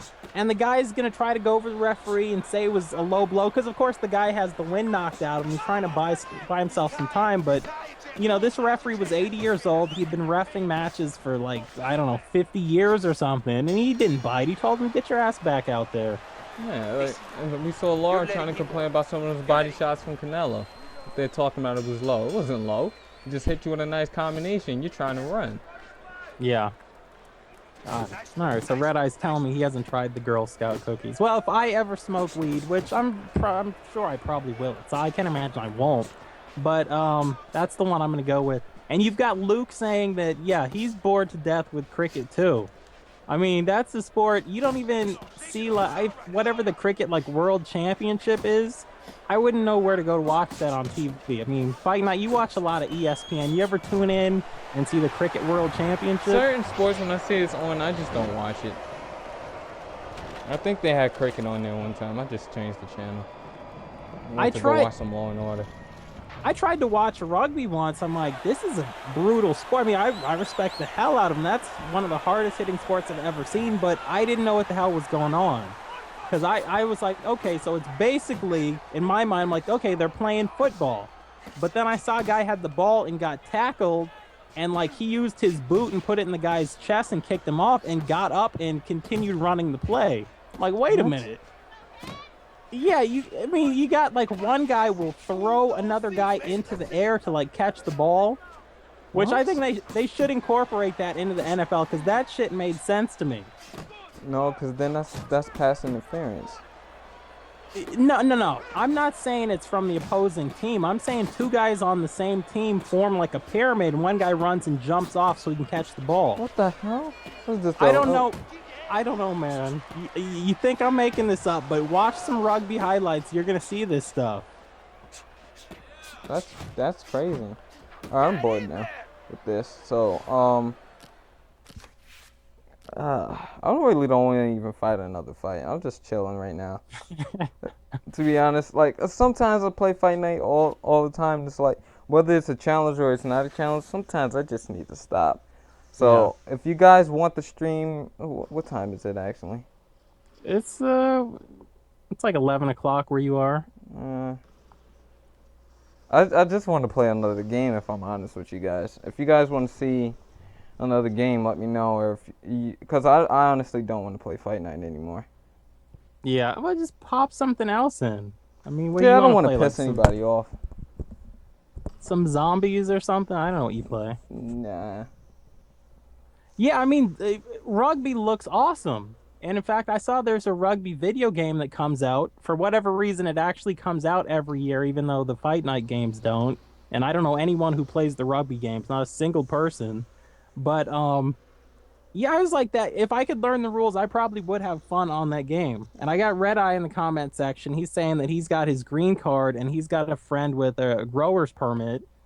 So he just pretty much goes and gets what's there. I have no idea. I always hear like it's different strains are like different and they give you different feelings and taste. Or I don't know. Marvel's saying you could play 2K14, but there you see my boy De La Hoya. It's a horrible shot of him, but in any case, I don't know. I think if you play 2K14, you're committing to like another 3 hours of live streaming because you know how that game is. Yep. I don't know, man. Lucky that Sly Koopa game doesn't have verses on it. I don't know if it does or not. I haven't played it. I don't think it does, but I'm saying you're lucky. That's why, see, I'm a nice guy. I didn't bring up that pool game we played. Oh, when I was destroying you? See, that, and that's why I didn't bring it up. Because I hear these things, and I can't... You lost it. I even screenshotted this. Dude, why are you talking about the pool game? The pool game, let me explain this to y'all. You won the first match. And I won the next two, and I won the series. So best 2 out of 3, your boy wins. So you know that's just how it is. I mean, listen, guys. That pool game is pretty awesome. And if anybody out there, it's Pool Nation, which you can get on the console. You can also get it on the PC. One of the few games you'll play on the PC and the console that's exactly the same on both. Even though it looks better on the PC, but it's essentially the exact same game. And you do get your custom Steam icons. But, I mean, this is how Fight Night gets himself into trouble. He starts trash talking about a game on the live stream, and the next thing you know, he's going to say something wrong, he's going to upset me, I'm going to call him out, and then he's going to get embarrassed on his live stream. It never happened. Look, we can set up the pool right now. I'm just saying. Oh, of course. You see that? And that's another thing I don't like. When people like, you see this... We can do it right now. I'm not even joking. But that's what I'm saying. We have to save this. Maybe we'll do it on Thursday. Make the people come back. But this is what people do. Those people you see, they go home, they're pissed off, they get all warmed up, right? They know they got that fight coming up. They put on their best sneakers, they get those shorts for some reason without the belt because they want to make sure they got to keep pulling it up during the fight, which I don't understand. In any case, then they're going to go pick on somebody who they have a problem with, and the guy's just standing there holding a Slurpee with this girl minding his own business, and it's how... See, you can't rush into things because one guy is prepared and one guy isn't. Fight Night's Finest, probably he's been practicing all day. He's probably, because he's using a different screen, which makes me think he's on his second computer, probably playing the pool game now, getting ready. Then he's going to try to get me to chase him, and it's a setup. That's why I'm not going along with it. All right, so do they want to continue to see this, like, more games, or? Yeah, you got Marble saying, you could play, I know you don't play it, but GTA 5 and mess around on there. I can't because last time I did that, I almost got a copyright strike. For what? For the music. Oh, okay. Well, I mean, can't you mute the music? I tried that last time. Damn, all right. Well, I mean, I would say maybe go with just play some quick Ghosts or something. I'll just play 2K. Just to wrap it up. All right, let me see what's going on here.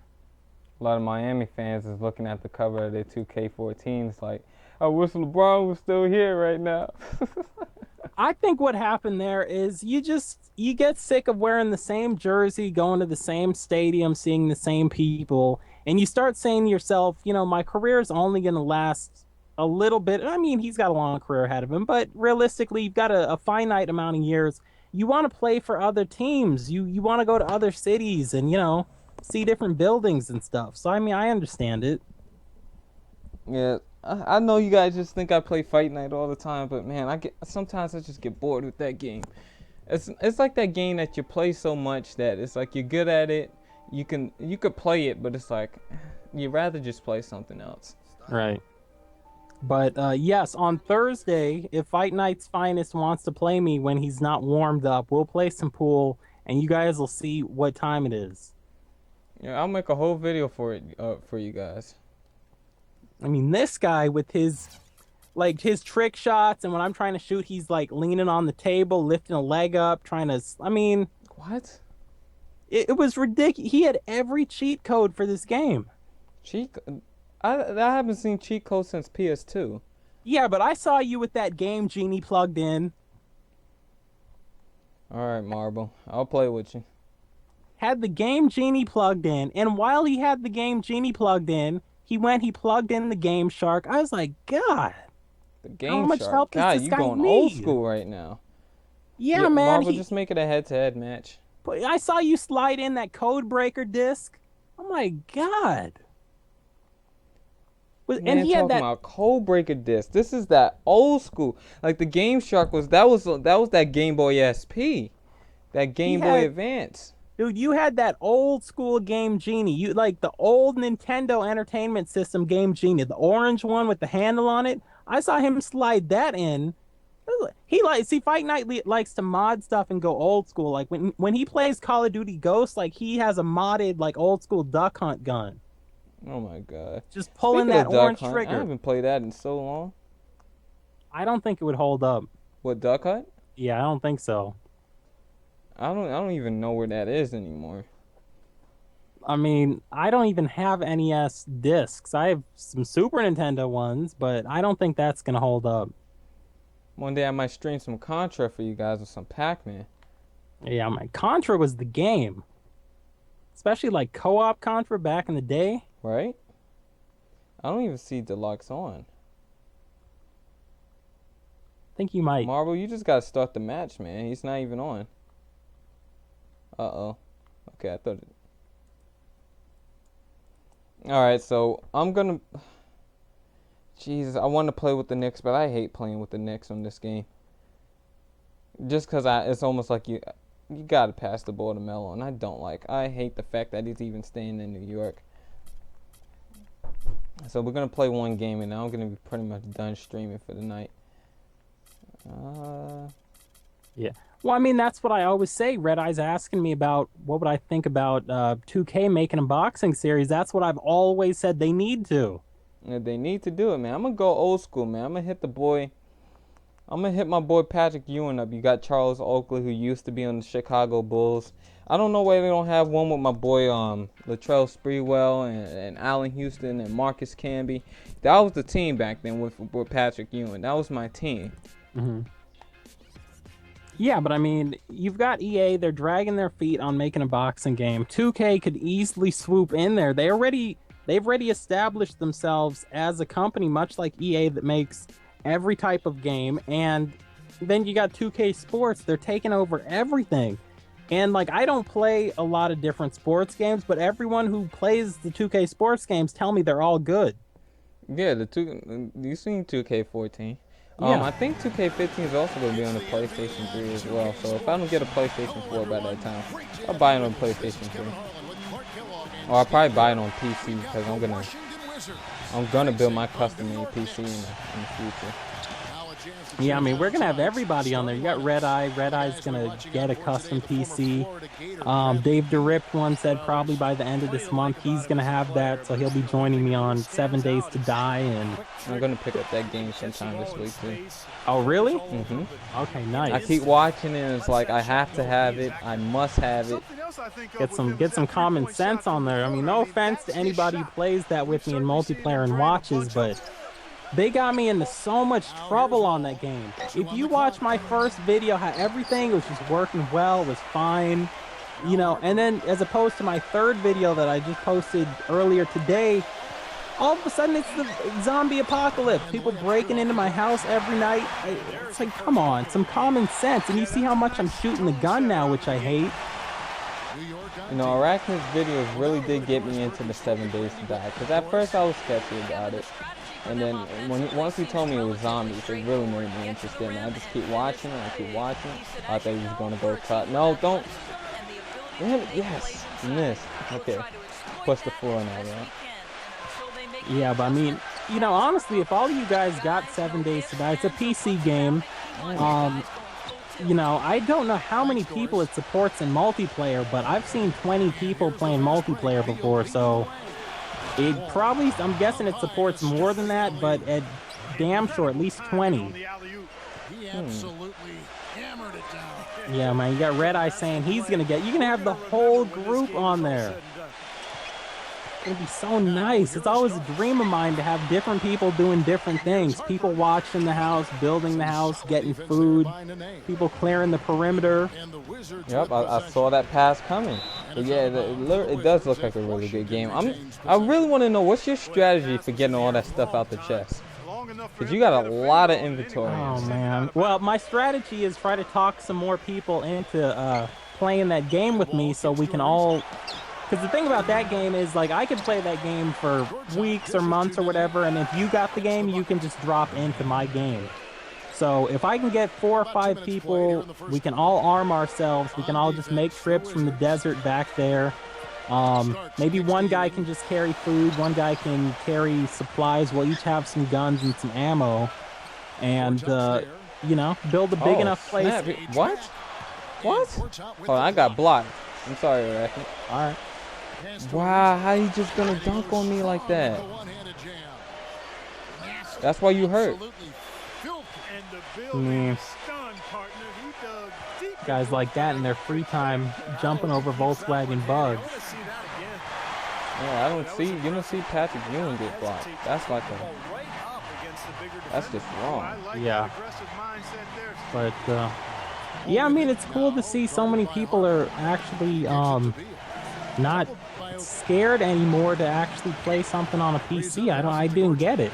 Like, I didn't play on a PC because my PC sucked before, but I wasn't against it. I'll play on a PC, I'll play on a console. I mean, if the game's good, it's good. You know, and then a lot of the games I play on the PC, because I know the big misconception is you got to use a mouse and a keyboard for everything, which is true for some games, but honestly most games have controller support now. You plug in either that generic PlayStation 3 controller, because it is, you know, it's on Windows, it's Microsoft, they don't want you being able to use a Sony controller, but a generic PS3 controller or a real Xbox 360 controller and you're good. Recognizes it right away.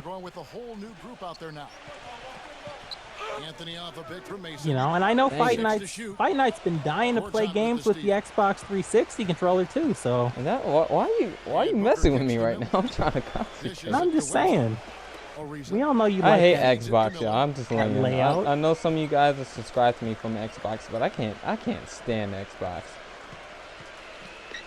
I don't know. I mean, with the last generation, with the 360, even though I'm a PlayStation guy and have had every Sony console, not the Xperia, but the other ones, I could still admit that the 360 was a better console. It had party chat, it was more powerful, but when you look at the modern consoles, like, PlayStation 4 is just a better console than Xbox One. Dang it. I mean, I don't know what Xbox was thinking. Xbox is thinking that Xbox sucks, which they should be thinking. Even Red Eye Jedi doesn't like his Xbox One. I mean, what? Yeah, I know so many people that have an Xbox One and a PlayStation 4. I do not know a single one of them that tells me that they prefer the Xbox One over the PS4. I don't know why you even bother playing that crap. I would have never brought one.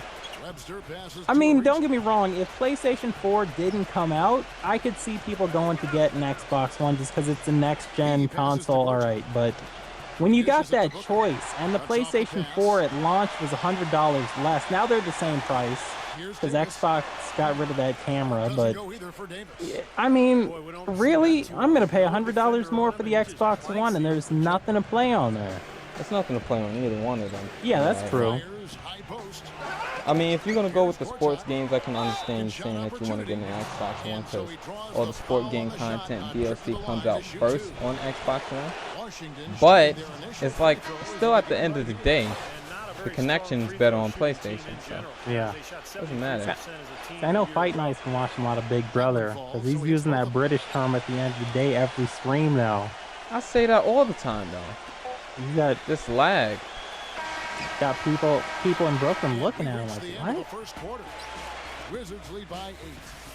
what? But anyway, so this is your team here. You're in your little arena.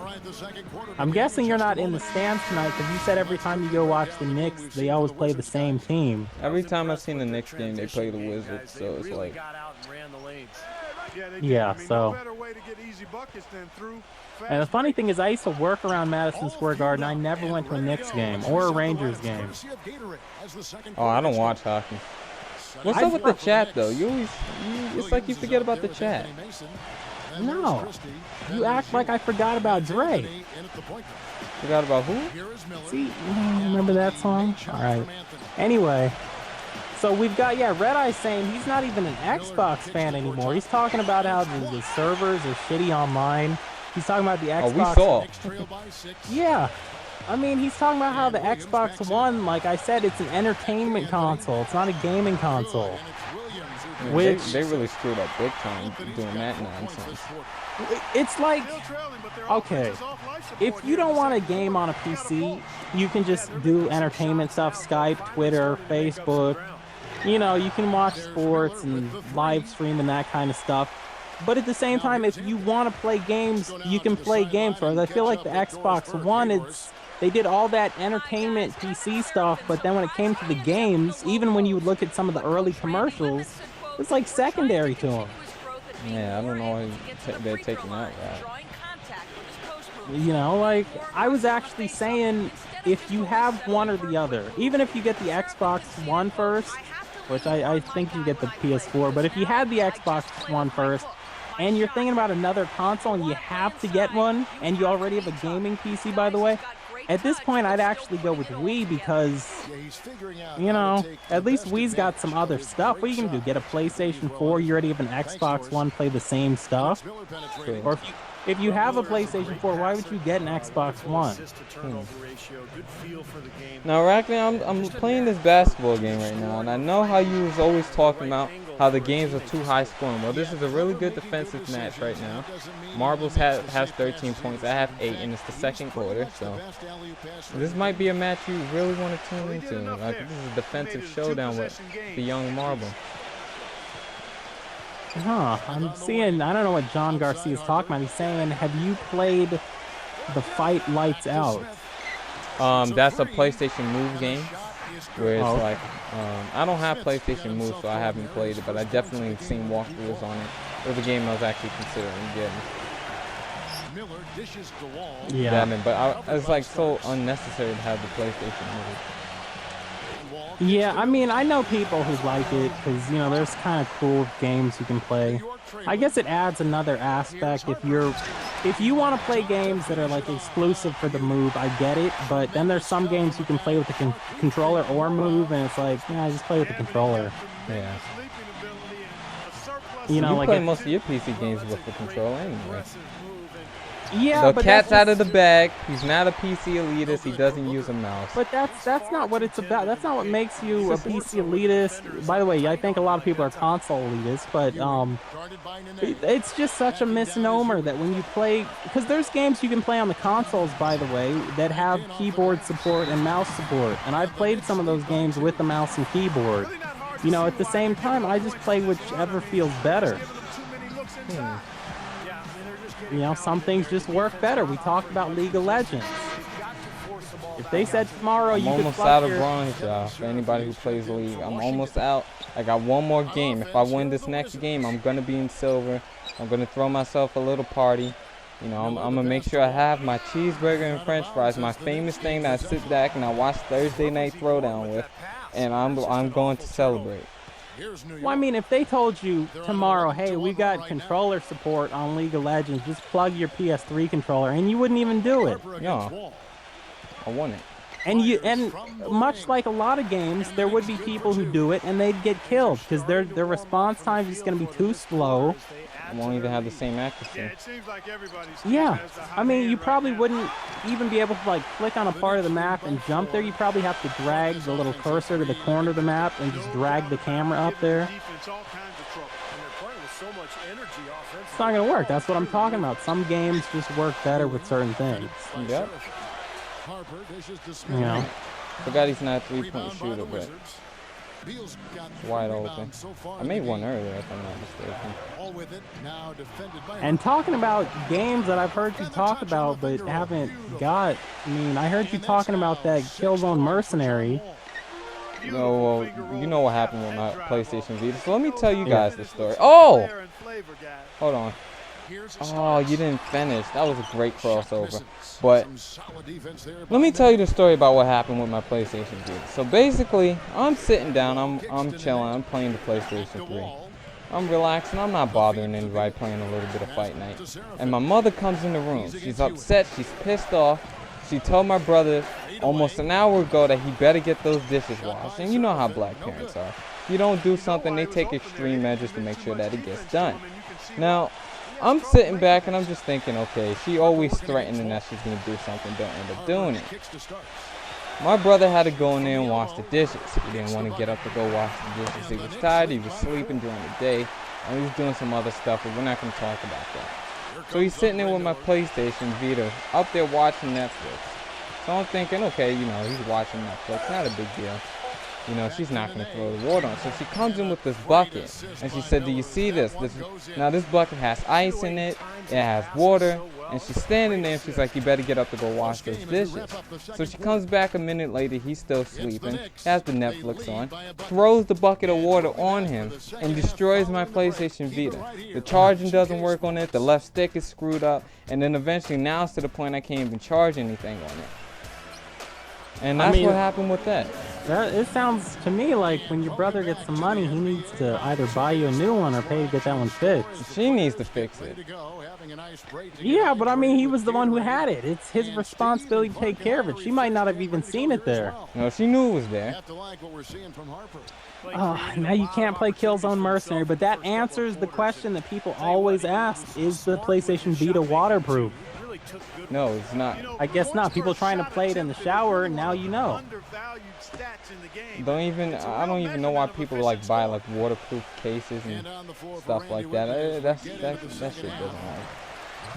Yeah, I mean, I see cell phones that are waterproof, and in the commercials, it's not just, hey, you know, if you accidentally drop this thing in the bathtub or the sink or something, you take it out fast, it'll be fine.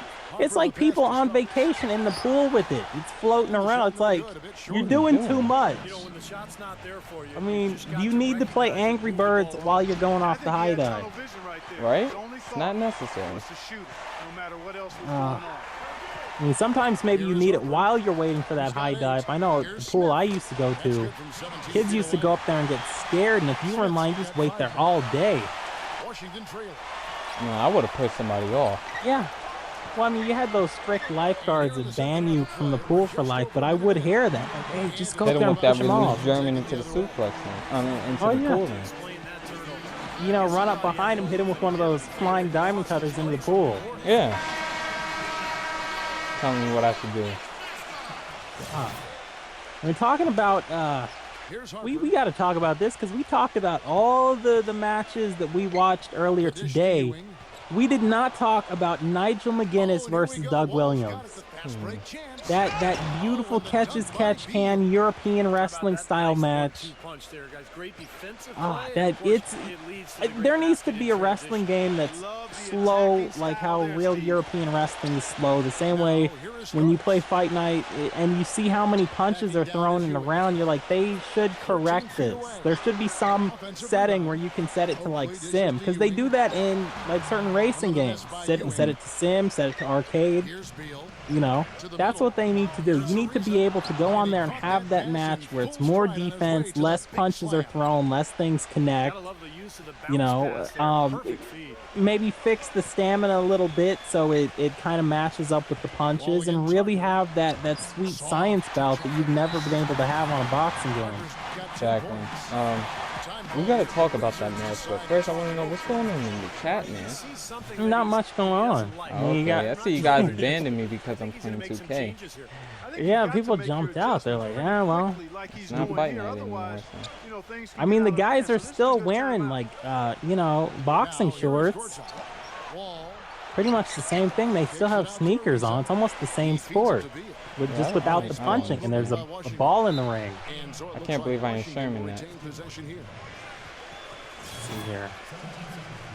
Well, yeah. So I'm watching, like, you know, a little bit behind you, but in any case, yes, the chat room. Once we switched over to the Fight Night, they're like, it's okay. I understand that. Some people just come to specific stuff. Yeah. Like, at what point is the next game coming out, and do you jump over there and get the next game straight away, or do you stay with this one for a while? Say that one more time. Well, I was saying, you know, they're going to bring out the next game. Do you get the game, like, on launch? Do you pre-order it? Do you wait a couple of months for the price to go down? It depends on the game. It's going to be pretty much the same game. Not on next gen this one. I'm pretty sure on here it'll be the same thing. I mean, on next gen, what do you really think they're going to add? Like, it'll look better, the frame rate will be better, but I mean, I didn't even know they had that 5 seconds back to basket. But I mean, on next gen, the game mechanics are a lot better. The presentation's better. The game mechanics are better, and it's more accurate. So. Yeah. So you gotta understand, the thing about sports games is that it's reacting like the sports change every year too. So. No, but it's not that. It's just the fact that they feel the need to bring out these sports games every single year. I think it's worth it, especially when you have the roster constantly updated. But you can do that through like a patch. You can do that, you know, through DLC or something for free for people. I just think, you know, a lot of these games are very similar. Especially like the Madden series has definitely been changing year after year. I want to say it's the same thing. A lot of people I know said that about this game too. They said this game and the version that came out the year before were very similar, to the point where this game was almost like a 0.5, you know, 1.5 version of the game from the year before. Yeah, there's no difference between 13 and 14. But that's because they put all the work into next gen. Yeah. I mean, I don't know. I remember like years ago when I used to play Madden, it'd be the same thing every year. I don't know if they've changed it now, but God. And then you hear certain, like back in the day, you'd hear certain things from the announce team. You're like, that is the exact same thing. They didn't even have them re-say it. Yeah. They just dropped in the same MP3 file. Well, why would you change it? It was so good the first time, right? God. You didn't enjoy it? You know, once you start saying the full sentence along with them when they start it, you know it's time for them to put in some new audio. Well, yeah, of course. Alright, so we're in the third quarter. This is a very low-scoring game. It's 29-27. This is the type of game you will like, Iraq. Now, I hope you're enjoying and watching. I don't know why I shot with that guy. He cannot shoot three-pointers to save his life. I mean, I don't really watch this sport, but if I did watch it, you know, I guess I would enjoy a lower scoring game. Some of the times I see the score and it's like, yeah, the score is 115 to 106. My God. Yeah, they need that boy Gortat up there throwing down the two hands in there. You can make those baskets higher or something. Put them back in the crowd. That was a mistake. Yeah. What about like a WNBA game? I don't think they have one. You know what I'm saying? I don't even know who I knew like the first year you had like the New York Liberty or something, and I don't know what the chick's name was, but there was one chick who's like, she's the Jordan of this league. And there were two people in the stands. They had that small ball with the 3 colors on it. Yeah, but I mean, I guess if I were a basketball fan, I'd play it. You got it off though? That buzzer beating. Yeah. Alright, so we come to the fourth quarter. It's 31-29. Very low scoring game. Great defense. Good offense at times. Now we got to put on that clutch, that Kobe clutch factor that you guys hear me talking about, that I always seem to never have. You talking about Koji clutch? The Koji Kanemoto No, submission not hold? the Koji. I said that Kobe clutch. Oh, okay. That 3-pointer though. Oh, I think Marvel's been toying with me this entire time. Alright, I mean, this is actually a good game. This is what you have to do on a lot of sports games so you don't complain about fighting, or not fighting, but playing against people who use the exploits and cheat. Like, you need to BYOF. Bring your own friends. Right? I always say that some of these games are not balanced. Come on, Ewan. Damn it. I also love how you told the people earlier that they all know what it's like to have black parents. I mean, you hear the rumors. Yeah, but I mean, I gotta think some of the people don't have black parents. But in any case, I'd have been pissed off. How soon after that incident happened did you find out that your Vita was broken? It didn't take too long. Oh my God, that dunk. Okay, like I said, Marvel's been toying with me this whole time. So, we gotta try to make something happen now. Yeah, you gotta try to come back, because I noticed you like to lose by 6 points. Yeah, there's just something in the genes when I play this game that always makes me lose by 6 points. But we're going to try to turn up now. We're going to try to lock down this paint. It's like when you were telling me that you noticed that it's always like 117 to 111 in the boxing. There's some kind of magic where every time I'm on the headset talking and you're playing the game, you know, it doesn't matter first quarter, third quarter, it's always I'm down by 6. Yep, always. Now I'm down by 10 now. But we're gonna, like I said, I have a good feeling about this game. Like I said, I do know Marvel was toying with me this entire time, but we're gonna try to come back here. You basically, if you're down by 6, you just need to call on. I mean, everybody thinks it, so I'm just gonna say it. The greatest free throw thrower in the history of the NBA, Shaquille O'Neal. Have him bucket 2 threes for you, and there you go. Yeah, pretty much. That's all I have to. Oh God! Damn it! You know, so many games are decided by which team wins. Don't lose focus, man. Are you down by 10 now? 12? No, I'm still down by 10, but I missed the shot. It's 2 minutes and 51 seconds left in the corner. We're down by 10. Marble about to go with Gortat, trying to finish up the game. Can he? I was about to say, if he made that one, I would have threw the controller. You'd have been playing on that generic controller. They really I want probably would have broke something in flow. Yeah, that's right. I mean, I feel like you're not a real gamer unless you've either broken or come close to breaking at least one controller in Oh, your I life. broke several controllers throwing them. Yeah, I go back to Super Nintendo with that. Break a controller and be sitting there depressed, like, oh, I can't play the game now. Like, It's frustrating. Now I can't never get past this part. yeah.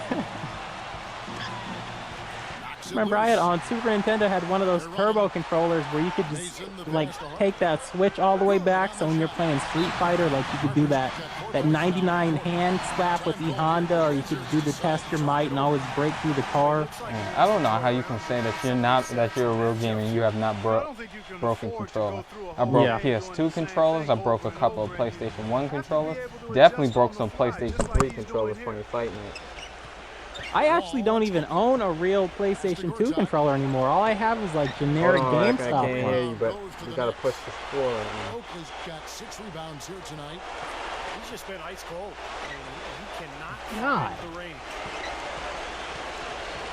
Ariza against Hear that Mason.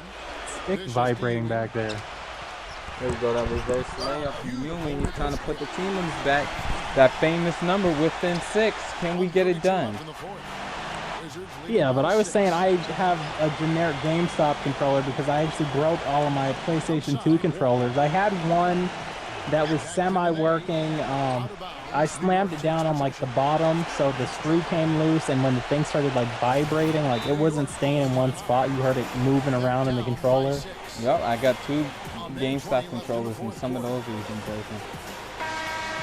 Yeah, so I have to take a couple of pictures there. I mean, that's a real gamer right there. And Sony needs to stop making those controllers so expensive now. $54? Come on. For a controller? Yeah.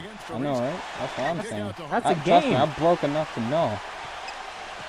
Just giving business to GameStop, and you know, you got people going out getting these generic Logitech controllers and all this stuff. We got to get the ball to Ewing, man. There it is. Give it to the star. My boy Ewing trying to clutch the game. Oh. Damn it. Damn it. Oh. All right, let me control myself. I got 4 points with Patrick Ewing tonight. I'm disappointed in myself. God, I mean, so he hasn't even really had the ball. Well, he's 2 for 6. I mean, 2 for 7. He's got his fair share of shots. Give it to John Starks and let him try to finish this game up. We're within 4, ladies and gentlemen. Within 4. You basically just have No! Damn it! That was just sloppy defense.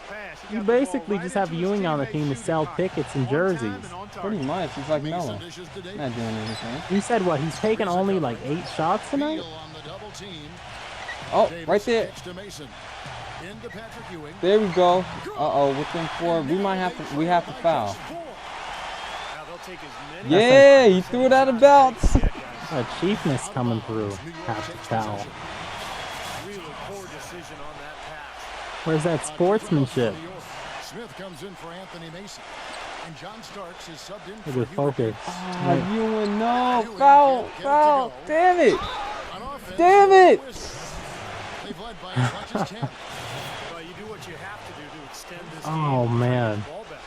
In this situation, clock management. I mean, I kind of feel like Marble set you up. Like, Marble plays this all the time. He's ready, just like how you tried to set me up with that pool I don't game. play that pool game all the time. You know that. Oh, my God. I've seen you on Steam the past 2 days. Every time I see you, that game's going. I don't know what you're talking about. I looked at your trophy. You already have half the trophies on there. All right, we got to count on John Starks to hit these 3-pointers. We need 2 3-pointers. Actually, we're going to need 3. And it's the Knicks with the ball. Now, let's see how this goes down. Yeah, this game is over. Off the mark. And an intentional foul right there. We played a valiant game. Of course, we lost by, it's going to be 7, possibly 7.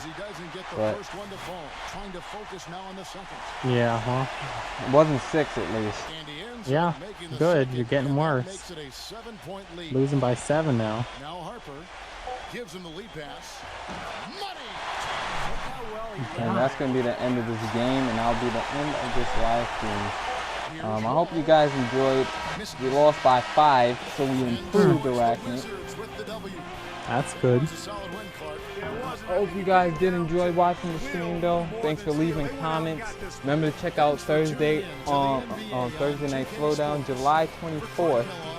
It's been your boy, Fight Night's Finest, here with Arachnid, so the intellectual and gracious commentator. And I'm off. Peace.